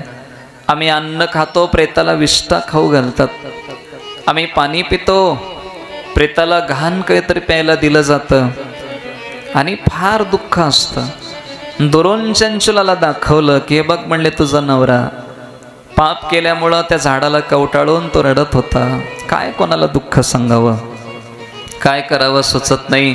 चंचुला पार्वती मातेला सांगते, माता, एक काम करा. म्हटले, काहीतरी करा, माझ्या मालकाचं दुःख कमी करा. त्याने सांगितलं, याच्याकरता एक काम करावं लागेल, शिवपुराणाची कथा करावी लागेल. म्हणले, काही हरकत नाही. मग कथा कोण करणार आहे? त्या काळात शिवकथेतले तज्ज्ञ असलेले सुंदर नारद महाराजांच्या बरोबरीने ज्यांचा सन्मान केला जातो, तुंबरू महाराज. तुंबरू महाराज हे शिवकथा करतायत. तुंबरू महाराजांना बोलवलं पार्वती मातेनं. त्यांना सांगितलं, आता यांच्या उद्धारासाठी कथा करायची आहे. कथा म्हटलं की यजमानाची गरज पडते. आता यजमान एकटे जमत नाही, जोडी लागतात. पार्वती माता म्हणल्या, थांबा, यजमान मीच घेऊन येते. आपल्या मालकाला सांगू लागल्या, महादेवाला, चला यजमान व्हायचंय. म्हणली, कथा कोणाची आहे? कथा तुमचीच आहे. म्हणले, शिवकथाच आहे, यजमानाची गरज आहे. महादेवाला स्वतः बसवलं. पार्वती माता डाव्या बाजूला बसल्या आणि तुंबरू महाराज कथा सांगतायत. एका पाशात यांना बांधलं गेलं बिंदुकला प्रेत योनीत असलेला तो, आणि सुंदर कथा चालू झाली. आनंदाने कथा होते. जसं जसं कथा होऊ लागली हळूहळू त्याचं पाप कमी होऊ लागलं. 11 दिवस कथा पूर्ण झाली आणि त्याचा तो देह पडला. सुंदर असा देह प्राप्त झाला आणि त्याला बरोबरीने महादेवाने त्याला सोबत घेतलं आणि त्याला शिवगण म्हणून कैलास पर्वतावर घेऊन आले. प्रेताचा सुद्धा कथेने उद्धार होतो. अशा 2 कथा सांगतायत. आता गंमत असे, शेवटच्या अध्यायात काही नियम सांगितली. कथेला येत असताना जमलंच तर 7 दिवस उपाशी राहून कथा ऐकावी असं वर्णन आहे. पण आता उपाशी राहणं कठीण आहे. एक एकादशी जड होते. 7 दिवस कधी उपाशी राहा. लोक एकादशीला 1.5 किलो खाल्ल्यावर तोंड खराब करतात. काय झालं, एकादश आहे ना महाराजांचं, ते एवढं खाऊन एकादशीला त्रास. काय महात्म्याचे शब्द, काय तुझा जीव जातो एकादशी. एकादशी फार त्रास देते मला. मग मला सांगा 7 दिवस कधी उपाशी राहायचं. नाहीच जमलं फलाहार करावा. फराळ शब्द नव्हताच. आमच्या लोकांनी फुकट तो शब्द मध्ये टाकला फराळ. फराळ नाही. आता पत्रिकेवर तो मग हे असतं फराळाची व्यवस्था. फराळ शब्दच चुकीचा आहे. आमच्याकडे फार शब्द चुकीचे आहेत महाराज. आत्महत्या शब्द आहे, शब्द चुकीचा आहे. आठवडा शब्द आहे, शब्द चुकीचा आहे. नाहीच आहे तो मुळात. बळोबळ तो घातला. फराळ हा शब्द कुठल्याच शास्त्रात नाही. कोणी काढून दाखव कोणत्या ग्रंथात फराळ आहे. फलाहार शब्द होता, नंतर त्याला फराळ करून टाकलं. नंतर फलाहार, आता ते फलाहार लिहिता येत नाही म्हणून फराळ झाला. पण फराळ जरी म्हटलं असलं तरी फळ घ्यावं या निमित्ताने तो एक फळ खावं असं वर्णन होतं. आता आम्ही फार खातो. आपल्याकडे एक मन आहे, गाढवावानी चर पण एकादशी कर म्हणतात. किती खा पण एकादश सोड नको. किती खा काही होत नाही पण एकादशी नाही सोडायचे म्हणतात. आमचे गुरुजी एकदा कोकणात कीर्तनाला गेले म्हणतात, मोठे स्वामीजी. आता ती लोक सगळे समुद्राच्या कडेला राहतात, मच्छीमारी करतात. ते स्वामीजी सोबत होते आमचे गुरुजी, मोठे स्वामीजी. कोणतरी आलं आणि ते विचारू लागले, भाऊ एकादशी करताना काय खावं. म्हणले काहीच नाही, ज्वारीच्या भाकरीची धपाटी खायची म्हणले, एकादशी करायची. आमचे गुरुजी सोबत होते स्वामीजी. स्वामीजींनी सांगितलं, म्हणले भाऊ एकादशीला धपाटी खातात. ते म्हणले हे लोक 15 दिवस मासे खातात. मग 1 दिवस माशाच्या ऐवजी चांगलं खातील ना, भजन करू देत, काय फरक पडणार आहे. म्हणजे काहीतरी व्हावं आणि एखाद्याला परमार्थात आणावं हे उद्दिष्ट आहे. सांगायला लागले फराळ करावं. नाही जमलं, मागच्या काळात तूप प्यायचे, आता पोळीवर टाकायला भेटत नाही. दूध प्यायचे, आता चहाला दूध भेटत नाही. मग काय करावं. काही नाही, जेवण करावं. 1 टाइम जेवावं 7 दिवस कथा पूर्ण होईपर्यंत. 1 टाइमवर भागलं नाही 2 टाइम जेवण करावं. नाही जमलं 3 टाइम जेवण करावं. पण इथं बसून जांभळी देऊ नये झालं. आळस निर्माण होणे म्हणून अन्नाचा त्याग आहे, बाकी काहीच नाही. आणि जमलंच तर दररोज भंडाऱ्याला कथा झालं की भंडारा घ्यायला जायचं. काय फरक पडणार आहे. तेवढा वेळ तरी आपण कथेला दिला पाहिजे. आणि सुंदर देवाचं भजन चाललं की आपण टाळी वाजून नामस्मरण करावं. 1-2 मिनिटं छान भजन. इथून ग्रंथाची सुरुवात.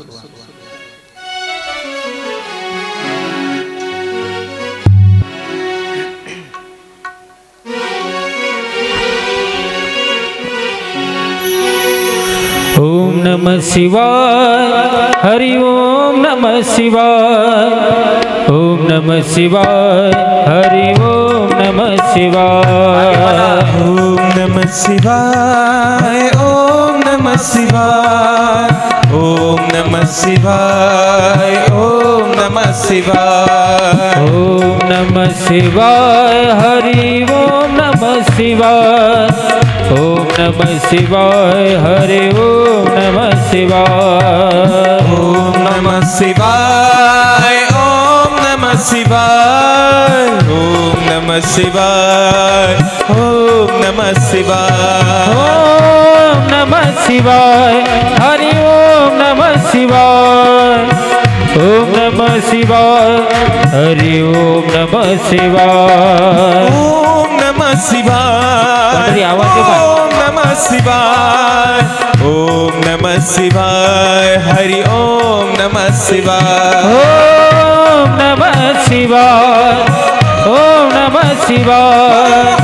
ओम नमः शिवाय हरि ओम नमः शिवाय ओम नमः शिवाय ओम नमः शिवाय ओम नमः शिवाय हरि ओम नमः शिवाय ओम नमः शिवाय हरि ओम नमः शिवाय ओम नमः शिवाय हरि ओम नमः शिवाय ओम नमः शिवाय हरि ओम नमः शिवाय ओम नमः शिवाय ओम नमः शिवाय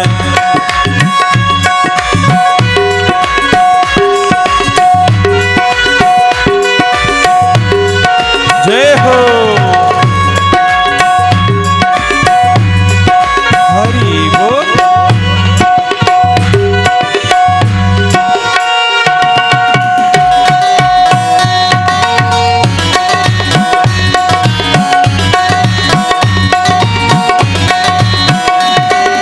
ओम नमः शिवाय ओम नमः शिवाय ओम नमः शिवाय हरि ओम नमः शिवाय ओम नमः शिवाय ओम नमः शिवाय ओम नमः शिवाय हरि ओम नमः शिवाय ओम नमः शिवाय ओम नमः शिवाय ओम नमः शिवाय हरि ओम नमः शिवाय ओम नमः शिवाय हरि ओम नमः शिवाय ओम नमः शिवाय हरि ओम नमः शिवाय ओम नमः शिवाय हरि ओम नमः शिवाय ओम नमः शिवाय हरि ओम नमः शिवाय ओम नमः शिवाय हरि ओम नमः शिवाय ओम नमः शिवाय हरि ओम नमः शिवाय ओम नमः शिवाय हरि ओम नमः शिवाय ओम नमः शिवाय हरि ओम नमः शिवाय ओम नमः शिवाय हरि ओम नमः शिवाय ओम नमः शिवाय हरि ओम नमः शिवाय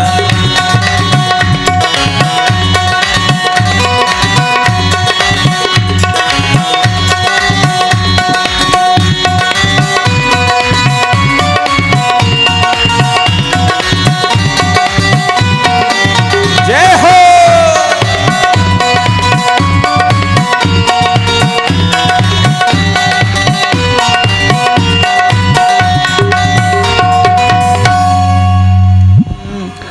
नमः पार्वती पतेश्वर महादेव।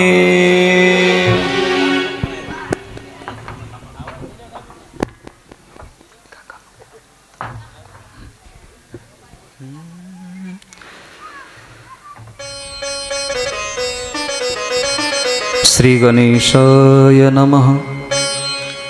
अद्यन्तमङ्गलमजात समानभावमार्यं तमीशमजरामरमात्मदेवं पंचाननं प्रबलपञ्चविनोदशीलं संभावये मनसि शंकरम् अंबिकेशम्। इथून मुख्य ग्रंथाची सुरुवात आहे। व्यास महाराज वर्णन करतायत भगवान शंकरांचं। पहिला शब्द वापरला अद्यंत। माऊली ज्ञानोबांनी ज्ञानेश्वरीची सुरुवात करत असताना पहिला शब्द वापरला ओम नमोजी अध्या। अध्या आणि अध्यंत दोन्हीचा अर्थ एकच होता। अध्यंत शब्दाचा अर्थ अनादि। भगवान शंकरांचा जन्म कधी झाला कोणी सांगू शकत नाही। काल आपण वर्णन ऐकलं। एका दिवशी नारद महाराज कैलास पर्वतावर आले म्हणतात। नारद महाराजांच्या चेहऱ्यावर थोडं चिंता दिसत होती। मला कोणतरी म्हणलं महाराज लोक चिंता करत नाहीत। महाराज महाराज कभी नाराज नाही रहते। लोकांच्या भावना आहे। पार्वती माता विचारायला लागल्या बाबा ओ का चेहऱ्यावर काहीतरी चिंता दिसते, काय चिंता आहे? त्यालाच आता सध्या एक नाव मिळालंय टेन्शन। काय टेन्शन आहे? म्हणले माता लोक मला कळीचा नारद म्हणू लागलेत। म्हणले कळीचा नारद? म्हणले मग आपण लोकात भांडण लावायचं नाही। एखादा माणूस भांडण लावत असलं की लोक म्हणतात का नाही महाराज फार कळीचा नारद आहे म्हणतात। लावायचं नाही भांडणं आपण, लोक कशाला नाव ठेवतील आपणाला. नाही म्हणले, पण स्वाभाविक आहे, आता सवय आहे एखाद्या गोष्टीची. पण पार्वती माता म्हणल्या, आमच्यासारखं जर जोडपं असलं, माझ्यासारखं महादेवासारखं, तर तुमच्यासारख्याची काय हिंमत आहे म्हणले आमच्यात भांडणं लावायची. असं सहज एक वाक्य बोलून घे. नारद महाराज मनात म्हणले, नाही तुमच्या दोघात भांडणं लावली तर नाव सांगणार नाही म्हणले. स्पेशालिटी होती भांडणं लावणं म्हणजे. बोलत बोलत सहज विषय निघाला. माता, महादेवाच्या गळ्यामध्ये स्त्रियांच्या मुंडक्याची माळ आहे. महादेवाच्या गळ्यात स्त्रियांच्या मुंडक्याची माळ आहे, त्याला रुंड माळा असं म्हणतात किंवा मुंड माळा असं म्हणतात. आणि त्याच्यात एकूण जी मुंडकी होती ती 52 मुंडकी होती. आपल्या गळ्यात जी तुळशी माळ असते, रुद्राक्ष माळ असते, त्याच्यात 108 मणी असतात, बरोबर आहे. महादेवाच्या गळ्यात जी स्त्रियाच्या मुंडक्याची माळ होती त्याच्यात 52 मुंडकी होती. कोण्या बायाची मुंडकी आहेत म्हणले ते. एवढं म्हणल्या पार्वती मातेला वाईट वाटलं. म्हणले, आमच्या मालकाच्या गळ्यामध्ये स्त्रीच्या मुंडक्याची माळ आहे आणि कोण्या स्त्रीची मुंडके आहेत माहीतच नाही म्हटले. आणि माझ्या मालकाने मला हे सांगितलंच नाही, म्हणजे माझ्या मालकाचं माझ्यावर खरं प्रेम नाही. पेटलं आता. आणि नारदांना पेटवायचंच होतं. नारद महाराज म्हणले, येतो आता. म्हणले, नारायण नारायण नारायण. भोले बाबा समाधी अवस्थेत होते. नारद महाराज निघाले, भोले बाबांची समाधी मोडली. भोले बाबा म्हणतात, ओ नारदजी, थांबा थांबा, काय चाललंय? म्हणले, काही नाही, झालं आता, आमचा सत्संग झाला, येतो आता. नारायण नारायण. मग पार्वती मातेकडे बघितलं तर पार्वती माता थोडं नाराज होत. त्याने विचारलं, देवी काय झालं? काही नाही म्हणले, देवा तुमचं आमच्यावर खरं प्रेमच नाही म्हणले मुळात. अहो पण एवढी वर्ष झाली लग्नाला, आज कळालं प्रेम आहे का नाही? देवा प्रेम असतं तर तुम्ही काही लपवलं नसतं माझ्यापासून. म्हणले, काय लपवलंय ते तरी सांगा. काही नाही म्हणले, तुमच्या गळ्यात ज्या बायाची मुंडकी आहेत, कोण्या बायकांची आहेत तेवढं सांगा. हे जे मुंडके आहेत कोण्या स्त्रियांची आहेत ती? अच्छा, म्हणजे याच्यामुळं नाराज झाले नाही का? म्हणले, हो. सांगितलं, हे सगळे मुंडके तुमचीच आहेत. सगळी मुंडके तुमचीच आहेत. म्हणजे पार्वती मातेच्या अगोदर, जगदंबा पार्वती होण्याच्या अगोदर त्यांची 52 जन्म झाले होते. आणि 53वा जन्म म्हणजे पार्वती मातेचा होता. अगोदर 52 जन्म झाले आणि 52 जन्मात महादेवाशीच लग्न झालं. महादेवाचं 53वं लग्न आहे पार्वती मातेसोबत झालेलं. सांगितलं, देवी हे सगळी मुंडकी तुमचीच आहेत म्हणले. अरे तेव्हा मला वाईट वाटलं, मला कळलंच नाही की तुमचं माझ्यावर एवढं प्रेम आहे देवा. त्यांनी सांगितलं, नाही नाही देवी म्हणले, याच जन्मात म्हणून नाही तर अगदी 52 जन्म अगोदरपासून तुम्ही माझ्या सानिध्यात आहात, तुम्ही माझी धर्मपत्नी आहात. पार्वती मातेने एक प्रश्न विचारला, देवा मला एका प्रश्नाचं उत्तर द्या. मान्य आहे म्हणले, तुम्ही म्हणता ते योग्य आहे, पण मला सांगा प्रत्येक वेळेला मलाच का मरावं लागतं आणि तुम्ही का मरत नाही? म्हणजे कारण काय असावं ते सांगा. माझे जर 53 जन्म झाले असतील आणि तुमचा एकच जन्म आहे तर कारण काय असावं? त्याने सुंदर उत्तर दिलं. त्याने सांगितलं, म्हणले देवी मी अनादि तत्व आहे मी, आणि दुसरी गोष्ट असे मी अमरकथा श्रवण केली म्हणून मला अमरत्व प्राप्त झालं, असं श्रीमद भागवतात उल्लेख आहे. भगवान परमात्मा अनादि आहेत म्हणून अध्यंत. दुसरा शब्द वापरला मंगलम. जे त्यांचं स्मरण करतात ते त्यांचं मंगल करतात, मंगल करतात. मंगलम. महादेवाचा स्वभाव कसा आहे? आजाद शत्रुवत आहेत. महादेवाचं कोणी वैरी नाही. आता अशी बरीच जण आहेत, महाविष्णूचं एखाद्या असुराचं जमत नाही, पण महादेवाचं असुराचं फार चांगलं जमतं. रामाचं भूत प्रेताचं जमत नाही, महादेवाचं भूताचं चांगलं जमतं. तुम्हाला माहीत आहे, दररोज संध्याकाळी 6 ते 9 या वेळेमध्ये सगळी जगातली भूतं महादेवाच्या मंदिरात दर्शनाला येतात. दररोज एक सायंकाळचा प्रहर 6 ते 9 हा काळ भूतासाठी स्पेशल आहे. म्हणजे माणसाने त्या काळात जाऊ नये असा नियम नाही, पण एक आदर्श भूताकडून घेतला पाहिजे. समजा जर भूत न चुकता मंदिरात जात असतील तर आम्ही का जाऊ नये? माणसाने का जाऊ नये? भूत प्रेत तर जात असतील तर आपण का जाऊ नये? दररोज आपण मंदिरात गेलं पाहिजे. आणि ज्यांनी मंदिरात जाऊन परमात्म्याला नमस्कार केला, परमात्म्याचं पूजन केलं, देवाने अतिशय प्रेमाने त्यांचा स्वीकार केला. एक सुंदर अशी कथा आहे. आपल्याकडे संत मालिकेत अतिशय फार वय असलेलं एक महात्मा झाले, त्यांचं नाव नरसी मेहता. 150 वर्षाचं वय होतं, आयुष्य मर्यादा होती त्यांची. फार सुंदर वर्णन आहे. नरसी मेहता लहान असताना त्यांचे आईवडील वारले म्हणतात, आणि योगायोगाने आता मोठ्या भावाचं लग्न झालेलं. मोठ्या भावाची पत्नी थोडं रागीट होत्या, आणि शास्त्र असं सांगतंय, समजा आई वारली तर मोठ्या भावाची पत्नी ही आईप्रमाणे असते आणि त्यांनी सांभाळायचं असतं. पण एका दिवशी सहज नरसी खेळत खेळत घरी गेले आणि सांगितलं, म्हणले वहिनी मला भूक लागली हो. त्यांच्या वहिनीनं सांगितलं कामधंदा काहीच करत नाही, फक्त खायला येतो. म्हणले काहीतरी काम कर. 2 शब्द ते रागानं बोलले. नरसी मेहता स्वाभिमानी होते, त्यांना ते सहन झालं नाही. वाईट वाटलं आणि सांगितलं वहिनी आजपासून पुढे एकदाही मी तुमच्याकडे काही खायला मागणार नाही. म्हणले मी येतो आता. तिथून घरून निघाले. काय करावं, आपल्याकडे एक म्हण आहे, जिसका कोई नहीं उसका खुदा होता है, ईश्वर होता है, भगवान होता है. महादेवाच्या मंदिरात गेले. एक जुनं महादेवाचं मंदिर, फार लोक कमी यायची. सुंदर असे असलेल्या त्या जुन्या मंदिरात जाऊन महादेवाच्या पिंडीला असं कवटाळलं, रडायला लागले. टप टप टप अश्रूच्या धारा प्रवाहित होतात. अशी मिठी मारलेली महादेवाचं पिंड ओलं व्हायला लागलं. 1 दिवस, 2 दिवस, 3 दिवस नरसी मेहता रडत होते म्हणतात. आणि योग असा आहे, 4थ्या दिवशी भगवान श्री शंकरजी, पार्वती माता अन्नपूर्णा आहेत, सुंदर पंचपक्वान्नाचं ताट घेऊन आल्या. नरसीला बघितलं.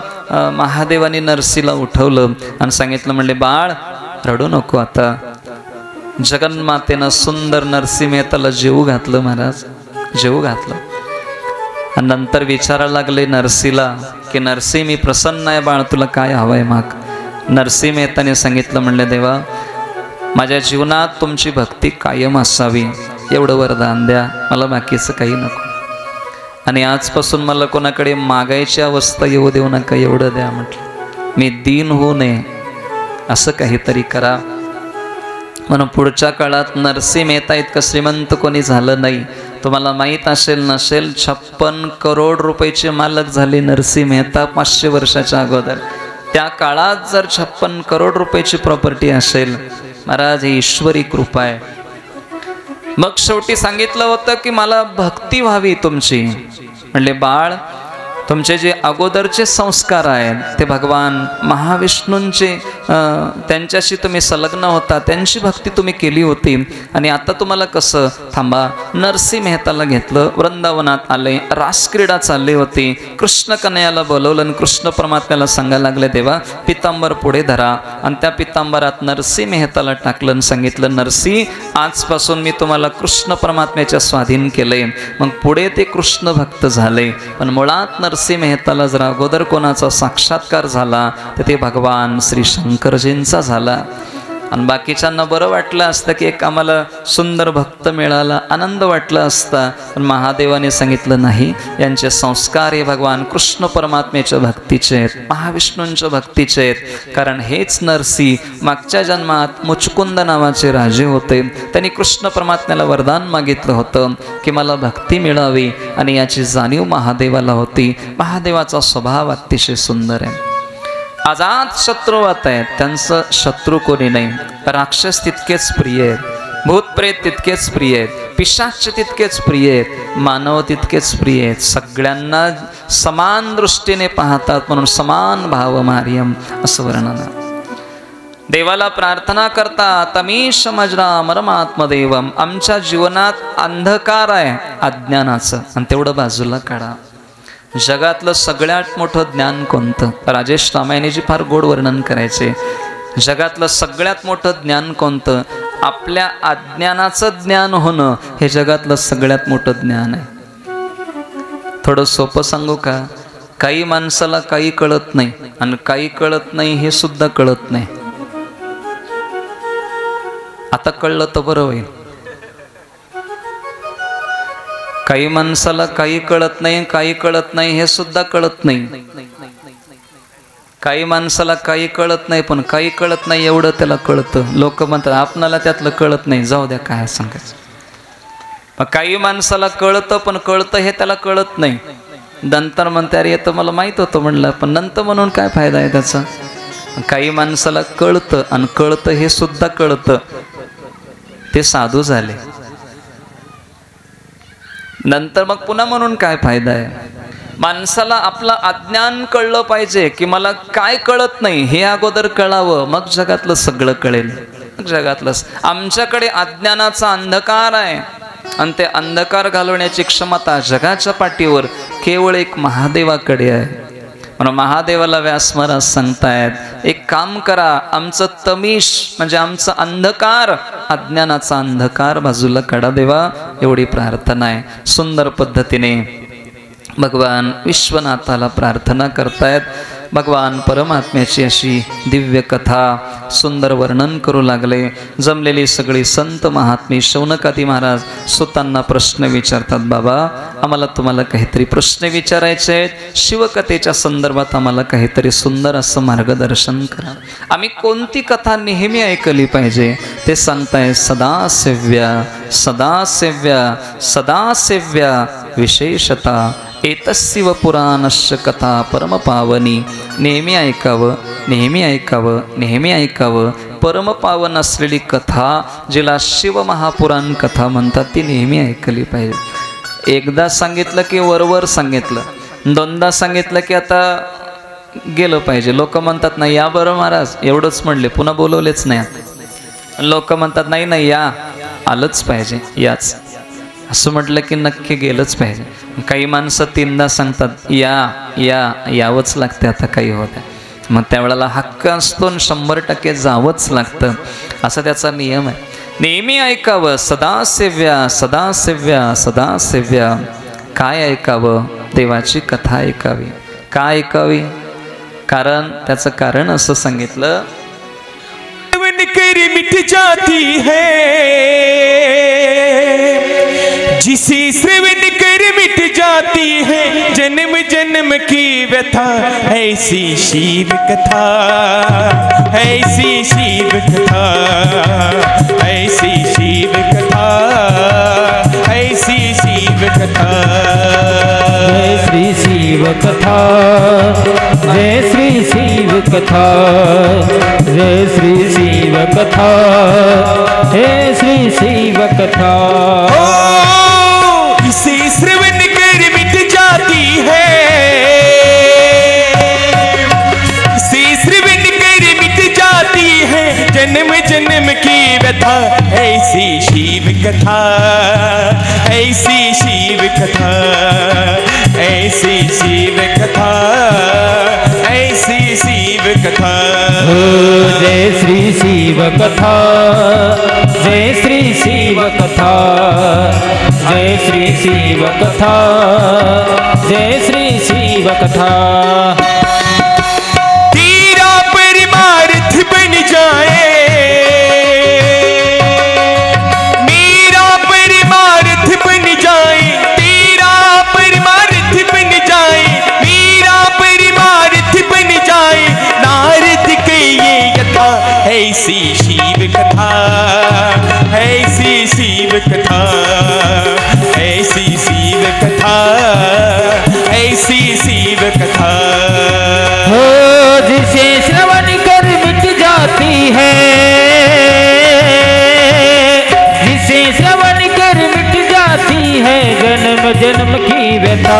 जय श्री शिव कथा, जय श्री शिव कथा, जय श्री शिव कथा, जय श्री शिव कथा.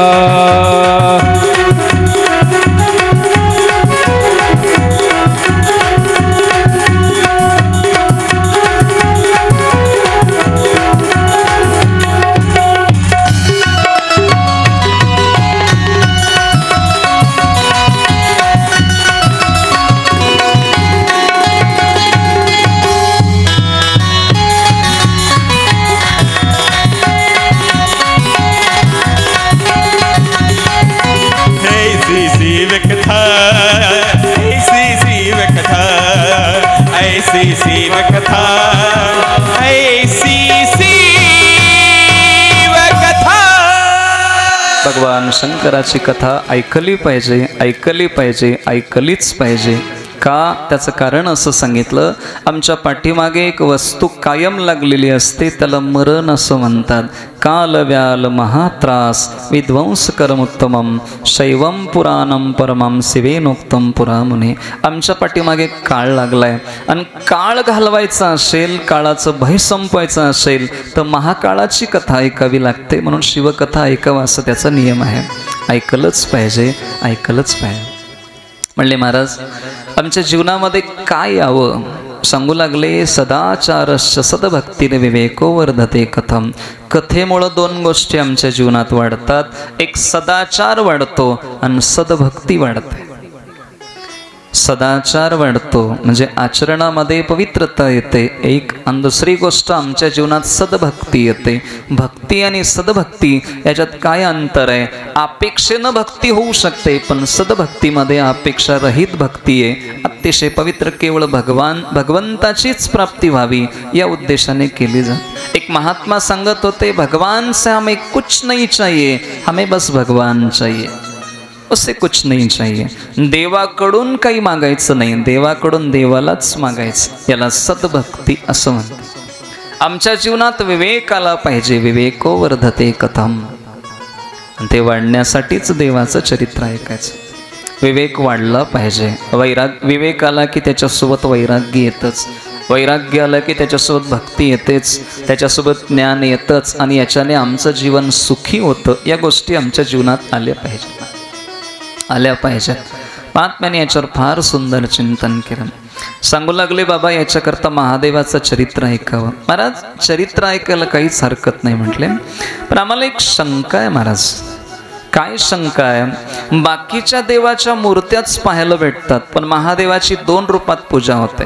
एक तर महादेवाचं शिवलिंगाच्या रूपात पूजन होतं आणि महादेवाचं मूर्तीच्या रूपात म्हणजे देवाच्या रूपात श्रीविग्रहात पूजन होतं. दोन रूपात त्यांची पूजा होते. असं का होतं ते सांगा, कारण काय ते सांगा. म्हणले बाबा जे सुंदर मूर्ती आहे ते महादेवाचं सगुण रूप मानलं जातं आणि शिवलिंग आहे ते निर्गुण रूप मानलं जातं. याला शिवपुराणाच्या भाषेत सकल आणि निष्कल अशी दोन नावं आली. मूर्ती आहे ती मूर्ती म्हणजे सगुण रूप आहे आणि शिवलिंग हे निर्गुण रूप आहे. स्वर्ण महाराज शिवलिंगाच्या रूपात कधी प्रगट झाले ते सांगा. असं महादेवाचा जन्म सांगता येत नाही पण शिवलिंगाच्या रूपात कधी प्रगट झाले याचं वर्णन आहे. म्हणले एका दिवशी ब्रह्मदेव महाविष्णूंना भेटायला क्षीरसमुद्रात आले. ब्रह्मदेव क्षीरसमुद्रात आले आणि शेषशायी याच्यावर भगवान विराजमान आहे. शेषावरती विराजमान असलेल्या परमात्म्याकडे बघून ब्रह्मदेवाला थोडा राग आला म्हणतात. आता हे भांडण खोटं आहे पण मुळात एक लीला दाखवायची आहे. मुळात देवाचं प्रागट्य कसं झालं, निमित्त काय हे समाजाला सांगायचं आहे. ब्रह्मदेव नारायणाला बोलू लागले. अरे म्हणले माझ्यापासून तुमचा सृष्टी निर्माण होते, मी ब्रह्मा आहे, तुम्ही मला सन्मान द्यायला पाहिजे. श्रीमन नारायण म्हणले तुमचा जन्म माझ्या नाभी कमलातून झालाय, तुम्ही मुलगा आहात, मी बाप आहे. बापाचा सन्मान मुलांनी करावा का मुलाचा सन्मान बापानी करावा. वडिलांचा सन्मान मुलांनी केला पाहिजे. काही वेळेला मुलं बापापेक्षा बुद्धिमान जन्माला येतात, वैराग्यवान जन्माला येतात, ज्ञानवान जन्माला येतात, अधिकार संपन्न जन्माला येतात. त्यावेळेला शास्त्रात असं वर्णन आहे की व्यासांनी शुकदेवांच्या पायाची माती कपाळाला लावली होती. शुकदेवांच्या पायाची माती कपाळाला लावली व्यासांनी. का? कारण शुकदेवजी महाराज व्यास महाराजापेक्षा अधिकाराने फार मोठे होते, फार अधिकारी होते महाराज. मुलगा जरी असले ब्रह्मवेत्ता महापुरुष होते म्हणून साधू म्हणून त्यांचा सन्मान करायचे. ब्रह्मदेव म्हणतात मी ब्रह्मा आहे, सृष्टीचं कार्य मी करतो त्याच्यामुळे मी श्रेष्ठ आहे. भगवान श्रीमन नारायण सांगायला लागले तसं नाही. तुमचा जन्म माझ्यापासून जन्माला आला, माझ्यापासून जन्म झाला, तुम्ही प्रगट झालात, या निमित्ताने तुम्ही माझे पुत्र झालात, मी तुमचा पिता आहे. वाद वाढला आणि वाद होता होता मग शस्त्रास्त्र टाकण्यापर्यंत तयारी झाली. मग शेवटी काय करावं, त्या दोघांच्या मध्ये एक अग्नीचा खांब प्रगट व्हावा. तसं भगवान श्री शंकरजी एका अग्निर्मय स्तंभाच्या रूपाने देवाचं प्रागट्य झालं. अगदी खाली पूर्ण सप्त पाताळापासून वर 21 स्वर्गापर्यंत तो खांब पोहोचलेला. आणि दोघांना सांगायला लागले, तुम्ही दोघं याचा शोध घ्या, एक जण वर जा, एक जण खाली जा, ज्याला याचा शेवट मिळाला तो श्रेष्ठ आहे. मग शेवटी भगवान श्रीमन्नारायण वराह रूप धारण करतात आणि ते पाताळाच्या दिशेने त्यांचा प्रवास झाला. तिथून वराहकल्पाची सुरुवात झाली म्हणे. मुळात आत्ता वराहकल्प चालू आहे. वराह रूप घेऊन ज्यावेळेला ते पाताळात गेले, तिथून वराहकल्प सुरू झाला. आणि भगवान ब्रह्मदेव हंसाचं रूप घेऊन ते वर स्वर्गाकडे जाऊ लागले. पाहता पाहता भगवान महाविष्णू अगदी सप्त पाताळाच्या जिथपर्यंत, अगदी पाताळाची जी शेवटची अवस्था तिथपर्यंत जाऊन आले. आणि तरी त्याच्याही खाली पोहोचलेला हा खांब बघितला. शेवटी ते आले आणि येऊन भगवान श्री शंकरांना सांगतात, देवा मला काही याचा शेवट भेटला नाही. पण भगवान ब्रह्मदेव वर जात असताना फार वर जाऊ लागले म्हणतात, पण जमलंच नाही. शेवटी त्यांना काही अंदाज लागला नाही. त्याच्यावर एक केतकीचं पुष्प खाली पडताना दिसलं. त्या केतकीच्या फुलाला विचारलं, म्हणले का रे बाबा कुठून आलास? म्हणले काय सांगावं, मी वर महादेवाच्या पिंडाहून खाली पडलो म्हणतात, त्या खांबावून अगदी. मग काही नाही म्हणले, एक काम कर, आता मी वर काही जाणं मला शक्य नाही, तू माझ्याकडून साक्ष दे. मी जसं म्हटलं तसं जर तू बोललास तर तुला फुलाचा राजा करतो. माणसं आमिषापोटी पाप करतात. काहीतरी अपेक्षा असली की माणसं पाप करतात. लोक असंच आमिष देऊन, याला आपल्या भाषेत रिश्वत देऊन काम करणं असं म्हटलं जातं. मी तुला याचा फुलाचा राजा करीन. आणि एवढं म्हटल्यानंतर त्यांनी हो म्हटलं. म्हणले काय करावं लागेल? काहीच नाही. भगवान शंकरांच्या पुढे मी जाऊन एवढंच म्हणणार आहे की मला हा खांब कुठपर्यंत आहे याचा अंदाज लागलाय, आणि तू फक्त हो म्हण, मी साक्षीला आहे एवढं म्हण. काही हरकत नाही. ठीक आहे महाराज म्हणले. गाय भेटली.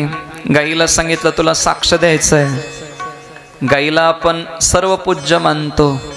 ज्याच्या दारात गाय आहे ते घर अगदी स्वर्गाप्रमाणे मानलं जातं. दारात गाय असली पाहिजे. आता म्हशी आल्या, गायी गेल्या. आता म्हशी आल्या, आणि त्या म्हशी आपल्या 4च देशात आहेत. बाहेर जगात म्हशी नाही आहेत. म्हशीला कोणी अंगणात बांधत नाही, पण आम्ही अंगणात बांधतो. म्हैस अंगणात बांधलं तर पाप लागते. तुम्ही म्हणाल मग चहाला दूध कुठून मिळेल? फार कठीण आहे महाराज. आपल्याकडे पाकिस्तान, श्रीलंका, अफगाणिस्तान आणि अजून एक देश आहे भारत, या 5च देशामध्ये म्हशीचं दूध पितात. जगात कोणीच म्हशीचं दूध पित नाही. आम्हाला अजून माहित नाही. लोक म्हणतात म्हशीच्या दुधात जास्त पाणी मावतं महाराज, म्हणून म्हशीचं दूध चांगलं असतं. गाय पूज्य आहे. उत्तर भारतामध्ये लग्न होत असताना मुलगी द्यायचा असेल तर पहिलं त्यांच्या दारात गाय आहे का हे बघतात. का बघत असतील? कारण त्यांचं स्पष्ट मत आहे, हे जर आमची एक गाय सांभाळू शकत नाही तर आमची मुलगी काय सांभाळते? भावना आहे. म्हणून ज्याच्या दारात गाय बांधलेली आहे त्याच्याच घरी मुलगी देण्याची पद्धत आहे. गाय नसेल तर मुलगी देत नाहीत म्हणे, देत नाही. पवित्र भावना आहे. त्या गायीला सांगितलं, म्हणले गोमाता साक्ष द्यायची आहे. त्यांनी सांगितलं काय साक्ष द्यायची ब्रह्माजी? काही नाही, मला फक्त या खांबाचा शेवट कळालाय आणि तुम्ही फक्त मान हलवा. हो मी साक्षीला आहे असं म्हणा, आणि तुम्हाला मी सर्वश्रेष्ठ करीन. एवढं म्हणल्यानंतर त्या सुद्धा याला भुली पडल्या आणि ते 2 साक्षीदार घेऊन ब्रह्मदेव आले. महाविष्णू सांगतायत मला काही शेवट याचं मिळालं नाही. ब्रह्मदेव सांगतात मी शेवटपर्यंत जाऊन आलो. 2 साक्षीदार आहेत. केतकीच्या फुलाला विचारलं, म्हणले ब्रह्मदेवाला शेवट मिळालाय, तू साक्षीला आहेस बरोबर आहे का? बरोबर आहे म्हणले. मी अगदी ते डोक्यावरच होते, ब्रह्मदेव येऊन मला घेऊन आले, मी साक्षीदार आहे. बरं. मग गाईला विचारलं, म्हणले गोमाता तुमचं काय? मी सुद्धा साक्षीदार आहे म्हणून मान हलवल्या. आपल्याकडे खोटी साक्ष देतात. खोटी साक्ष दिलं की त्याचे पूर्वज नरकात किडे होऊन लोळतात म्हणे, खोटी साक्ष देणाऱ्याची. म्हणून खोटी साक्ष द्यायचं नाही. विनाकारण कारण नसताना खोटी साक्ष द्यायचं नाही. आज कोर्टात असा एखादा माणूस उभं केला जातो, त्या प्रसंगाचा त्याचा काही संबंध नाही, पण तो धडधड खोटं बोलून निघून जातो. नाही द्यायचं. रमेशभाईजी वजा फार सुंदर वर्णन करत होत्या मला. एका दिवशी ते कावळ्यांनी हंसाची पत्नी हंशी तिच्याकडे बघितलं. हंशी फार सुंदर होती, गोरी पान आहे, अगदी त्या हंसाप्रमाणे अतिशय पांढरा शुभ्र तिचा रंग आहे, फार सुंदर आहे. ते बघितल्यानंतर कावळ्याच्या मनात बसलं, ही हंशी मला मिळाली असती तर बरं झालं असतं. कोर्टात केस टाकली धडधडीत. त्याने सांगितलं ती हंशी माझी आहे, त्या हंसाने तिला बळबळ माझ्यापासून अपहरण करून नेलंय. कोर्टात ती केस घेतली. मग गंमत अशी आहे, इकडून काही साक्षीदार तिकडून काही साक्षीदार उभं टाकले. आता न्याय द्यायचा होता. जज साहेबाच्या घरी कावळा भेटायला गेला. कावळ्याने सांगितलं, म्हणले जज साहेब एक काम करा, माझ्या बाजूने न्याय द्या. जज साहेब म्हणले, एक तर तो माझ्या घरी येऊन भेटायला नको होतं, कारण कोर्टातला एखादा फिर्यादी असेल त्याला मी घरी भेटत नाही. म्हणले साहेब तुमच्या फायद्यासाठी आलो, कारण एखादा माणूस मेला की पिंडदान करताना कावळा स्पर्श करावा म्हणतात. का म्हणतात? कारण सगळे पूर्वज कुठे गेले कावळ्यालाच माहीत असतं. तुमचे सगळे पूर्वज कुठे आहेत मला माहीत आहे. तुम्ही जर माझ्या बाजूने साक्ष दिलात तर तुमचे सगळे पूर्वज भेटून देण्याची जिम्मेदारी माझी. एवढं म्हटल्यानंतर मग जजसाहेबांना वाटलं बरं झालं, लहान असताना आजी गेल्या होत्या, त्यांच्यानंतर आजोबा गेले होते, काही दिवसापूर्वी आई गेली, वडील गेले, एक भाऊ ॲक्सिडेंटमध्ये गेला, सगळ्यांना भेटता येतं. दुसऱ्या दिवशी धडधडीत त्या आमिषाला बळी पडून जज साहेबांनी कोर्टात न्याय ऐकवला. ऐका, आज न्याय व्यवस्था अशी सांगते की हंशी कावळ्याची आहे, ती हंसाची नाही. हंस याच्यात गुन्हेगार आहे, हंसाला अटक केलं जाईल आणि ती हंशी कावळ्याला दिली जाईल. महाराज काय ती हंशी रडत होती, कावळ्याने त्या हंशीला पकडलं आणि ओढायला लागला. सगळी लोक म्हणतात आज अन्याय झाला, आज बैमानी झाली, आज न्याय चुकीचा झाला, आज जज साहेबांनी खोटी बाजू मांडली, खोटा न्याय दिला. अरे रे, आज काहीतरी विपरीत घडलं. पण शेवटी मग तो कावळा निघाला. जज साहेबांनी सांगितलं, ओ एक मिनटं, आपलं काय बोलणं झालं होतं? म्हणले जज साहेब माझ्या लक्षात आहे बोलणं काय झालं होतं. बर, मग काही नाही म्हणले, चल मला माझे सगळे पूर्वज कुठे आहेत दाखवून दे. म्हणले साहेब तुमची गाडी माझ्या मागे मागे येऊ द्या. तो कावळा असा पुढे पुढे उडायला लागला. जज साहेबांची गाडी मागे मागे मागे मागे येऊ लागली. 4-5 किलोमीटरपर्यंत ती गाडी पोहोचली. एका मोठ्या गटाराच्या जवळ गेल्यानंतर कावळ्याने सांगितलं, जज साहेब गाडीतून उतरा, तुमचे पूर्वज आता जवळ आहे. जज साहेब गाडीतून खाली उतरले आणि त्या गटाराच्या जवळ नेऊन कावळा सांगायला लागला, जज साहेब तुमचे ते आजोबा वारले होते 16 वर्षाच्या पूर्वी, त्याची त्या गटारात मोठी आळी दिसते ना, त्याच्या बाजूला जो तो आळी दिसायला लागली मोठी, ते तुमचे आजोबा, ती तुमची आजी, हे सगळे जे आळ्या आहेत ना म्हणले तुमचाच परिवार आहे. एवढं म्हणल्या वाईट वाटलं. जज साहेब म्हणले, मूर्खा, अरे माझे पूर्वज इथं गटारात. म्हणले साहेब अगोदर स्वर्गातच होते, पण तुम्ही कोर्टात धडधडीत हातात सत्ता असताना खोटा न्याय दिलात, म्हणून तुमचे सगळे पूर्वज वरून गटारात आळ्याहून खाली आल्या. म्हणून खोटी साक्ष द्यायचं नाही, खोटा न्याय करायचा नाही. खोटा न्याय केलं की आपण जाल न जाल तो विषय वेगळा झाला. आपले सगळे पूर्वज नरकात जातात, हा त्याचा नियम आहे. आज 2 साक्षीदार आले. केवडा, त्याला केतके म्हणतात संस्कृतमध्ये, केतके, आणि आपण मराठीत त्याला केवड्याचं फूल म्हणतो. आणि ते केवड्याचं फूल त्याच्याकडे बघून महादेव सांगू लागले, आजपासून तुला माझ्या पूजेतून मी वर्ज करतो. म्हटले चुकून एखाद्याने जर तुला पिंडावर ठेवलं, शिवलिंगावर ठेवलं, एखाद्या बाईला माहीत नाही ते केवड्याचं फूल आहे, एक फूल जर ठेवलं, आयुष्यभर केलेले पुण्य त्याच्याने निघून जाते. शाप दिलं महादेवानी, म्हणून केवड्याचं फूल हे महादेवाच्या पूजेत वर्ज झालं. एक तो रडायला लागला, सांगायला लागले, म्हणले महाराज मग मला आता कसं, माझा स्वीकार करणार नाहीत का देवा? म्हणले ज्या वेळेला काही उत्सवात मंडपाची सजावट होईल त्यावेळेला मात्र तुझा उपयोग होईल. आणि एका दिवशी पुढच्या अवतारामध्ये पार्वतीचं लग्न होत असताना त्यांच्या हातून एकदा तुला मला ते समर्पण केलं जाईल, त्यावेळेला एकदा मी स्वीकार करणार आहे असं ते बोल. गाईला सांगितलं, म्हणले गोमाता तुमचं सगळं शरीर जरी पवित्र असलं तरी मी आज शाप देतो, तुमचं मुख अपवित्र होईल. म्हणून गाय दान देत असताना तोंडाकडून नाही, तिच्या मुखाकडून दान देत नाहीत, शेपटीला हात लावून गाय दान करतात. गाय जर एखाद्याच्या पातेल्यात तोंड घातली आणि त्याच्यातलं अन्न आपण खाल्लो तर आपणाला विटाळ होतं.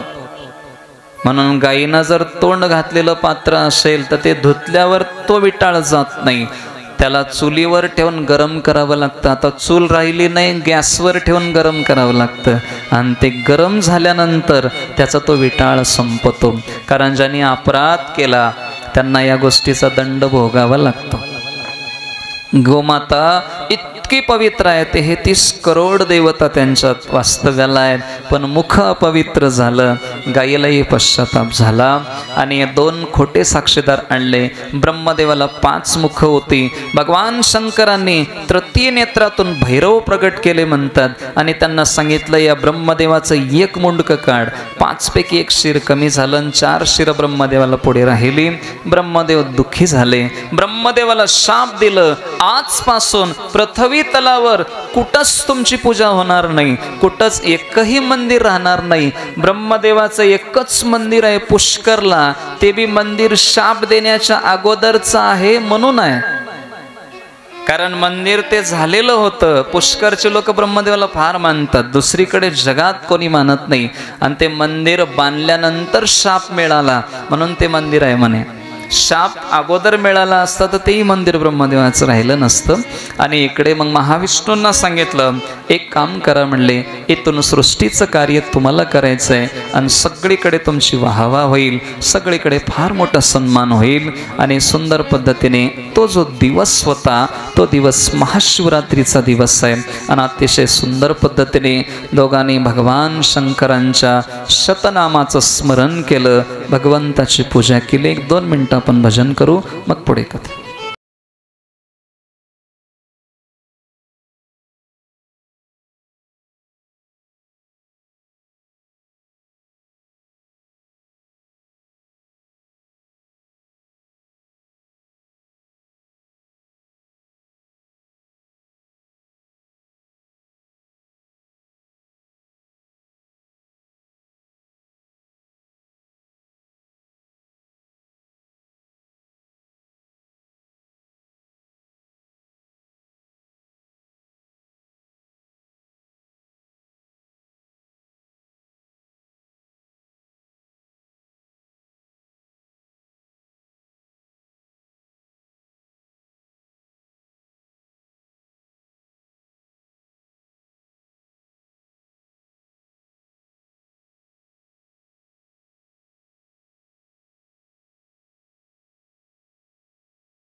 कृष्ण कृष्ण हरे हरे।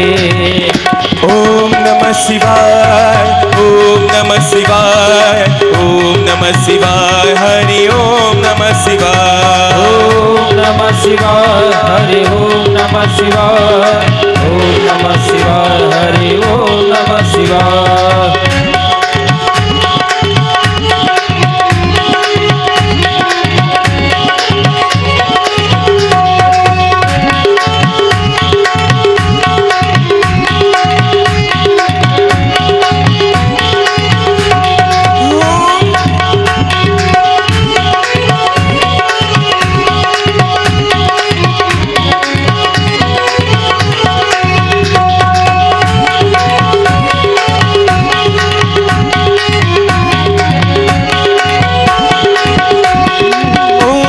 शिवाय, ओम नमः शिवाय, ओम नमः शिवाय, ओम नमः शिवाय, ओम नमः शिवाय, हरे ओम नमः शिवाय। ओम नमः शिवाय, ओम नमः शिवाय, ओम नमः शिवाय, ओम नमः शिवाय, ओम नमः शिवाय, ओम नमः शिवाय, ओम नमः शिवाय, ओम नमः शिवाय, ओम नमः शिवाय, ओम नमः शिवाय, ओम नमः शिवाय, ओम नमः शिवाय, ओम नमः शिवाय, ओम नमः शिवाय, ओम नमः शिवाय, ओम नमः शिवाय।